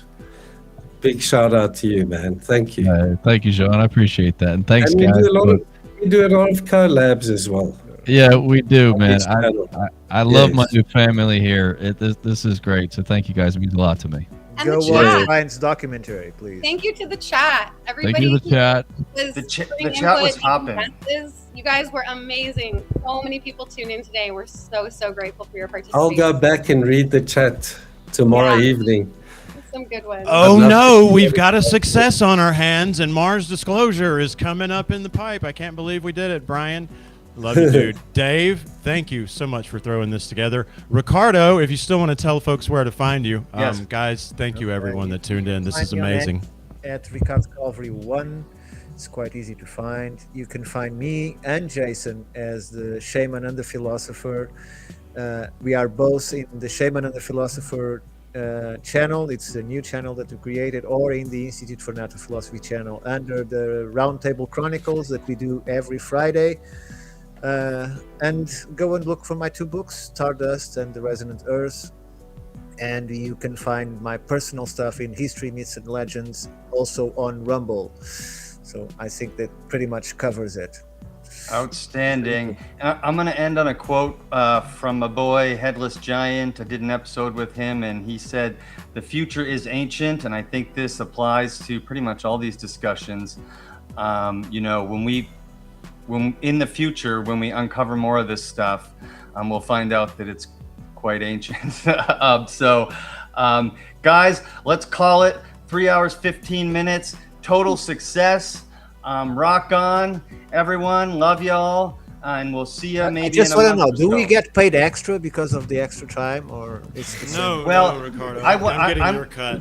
I want to know, like, after we get off, what kind of views everyone got as a total, because that's going to be interesting. So, good night. Until next time, Mars Disclosure Live community. Peace out. All the best. Thank you, Bye. everyone.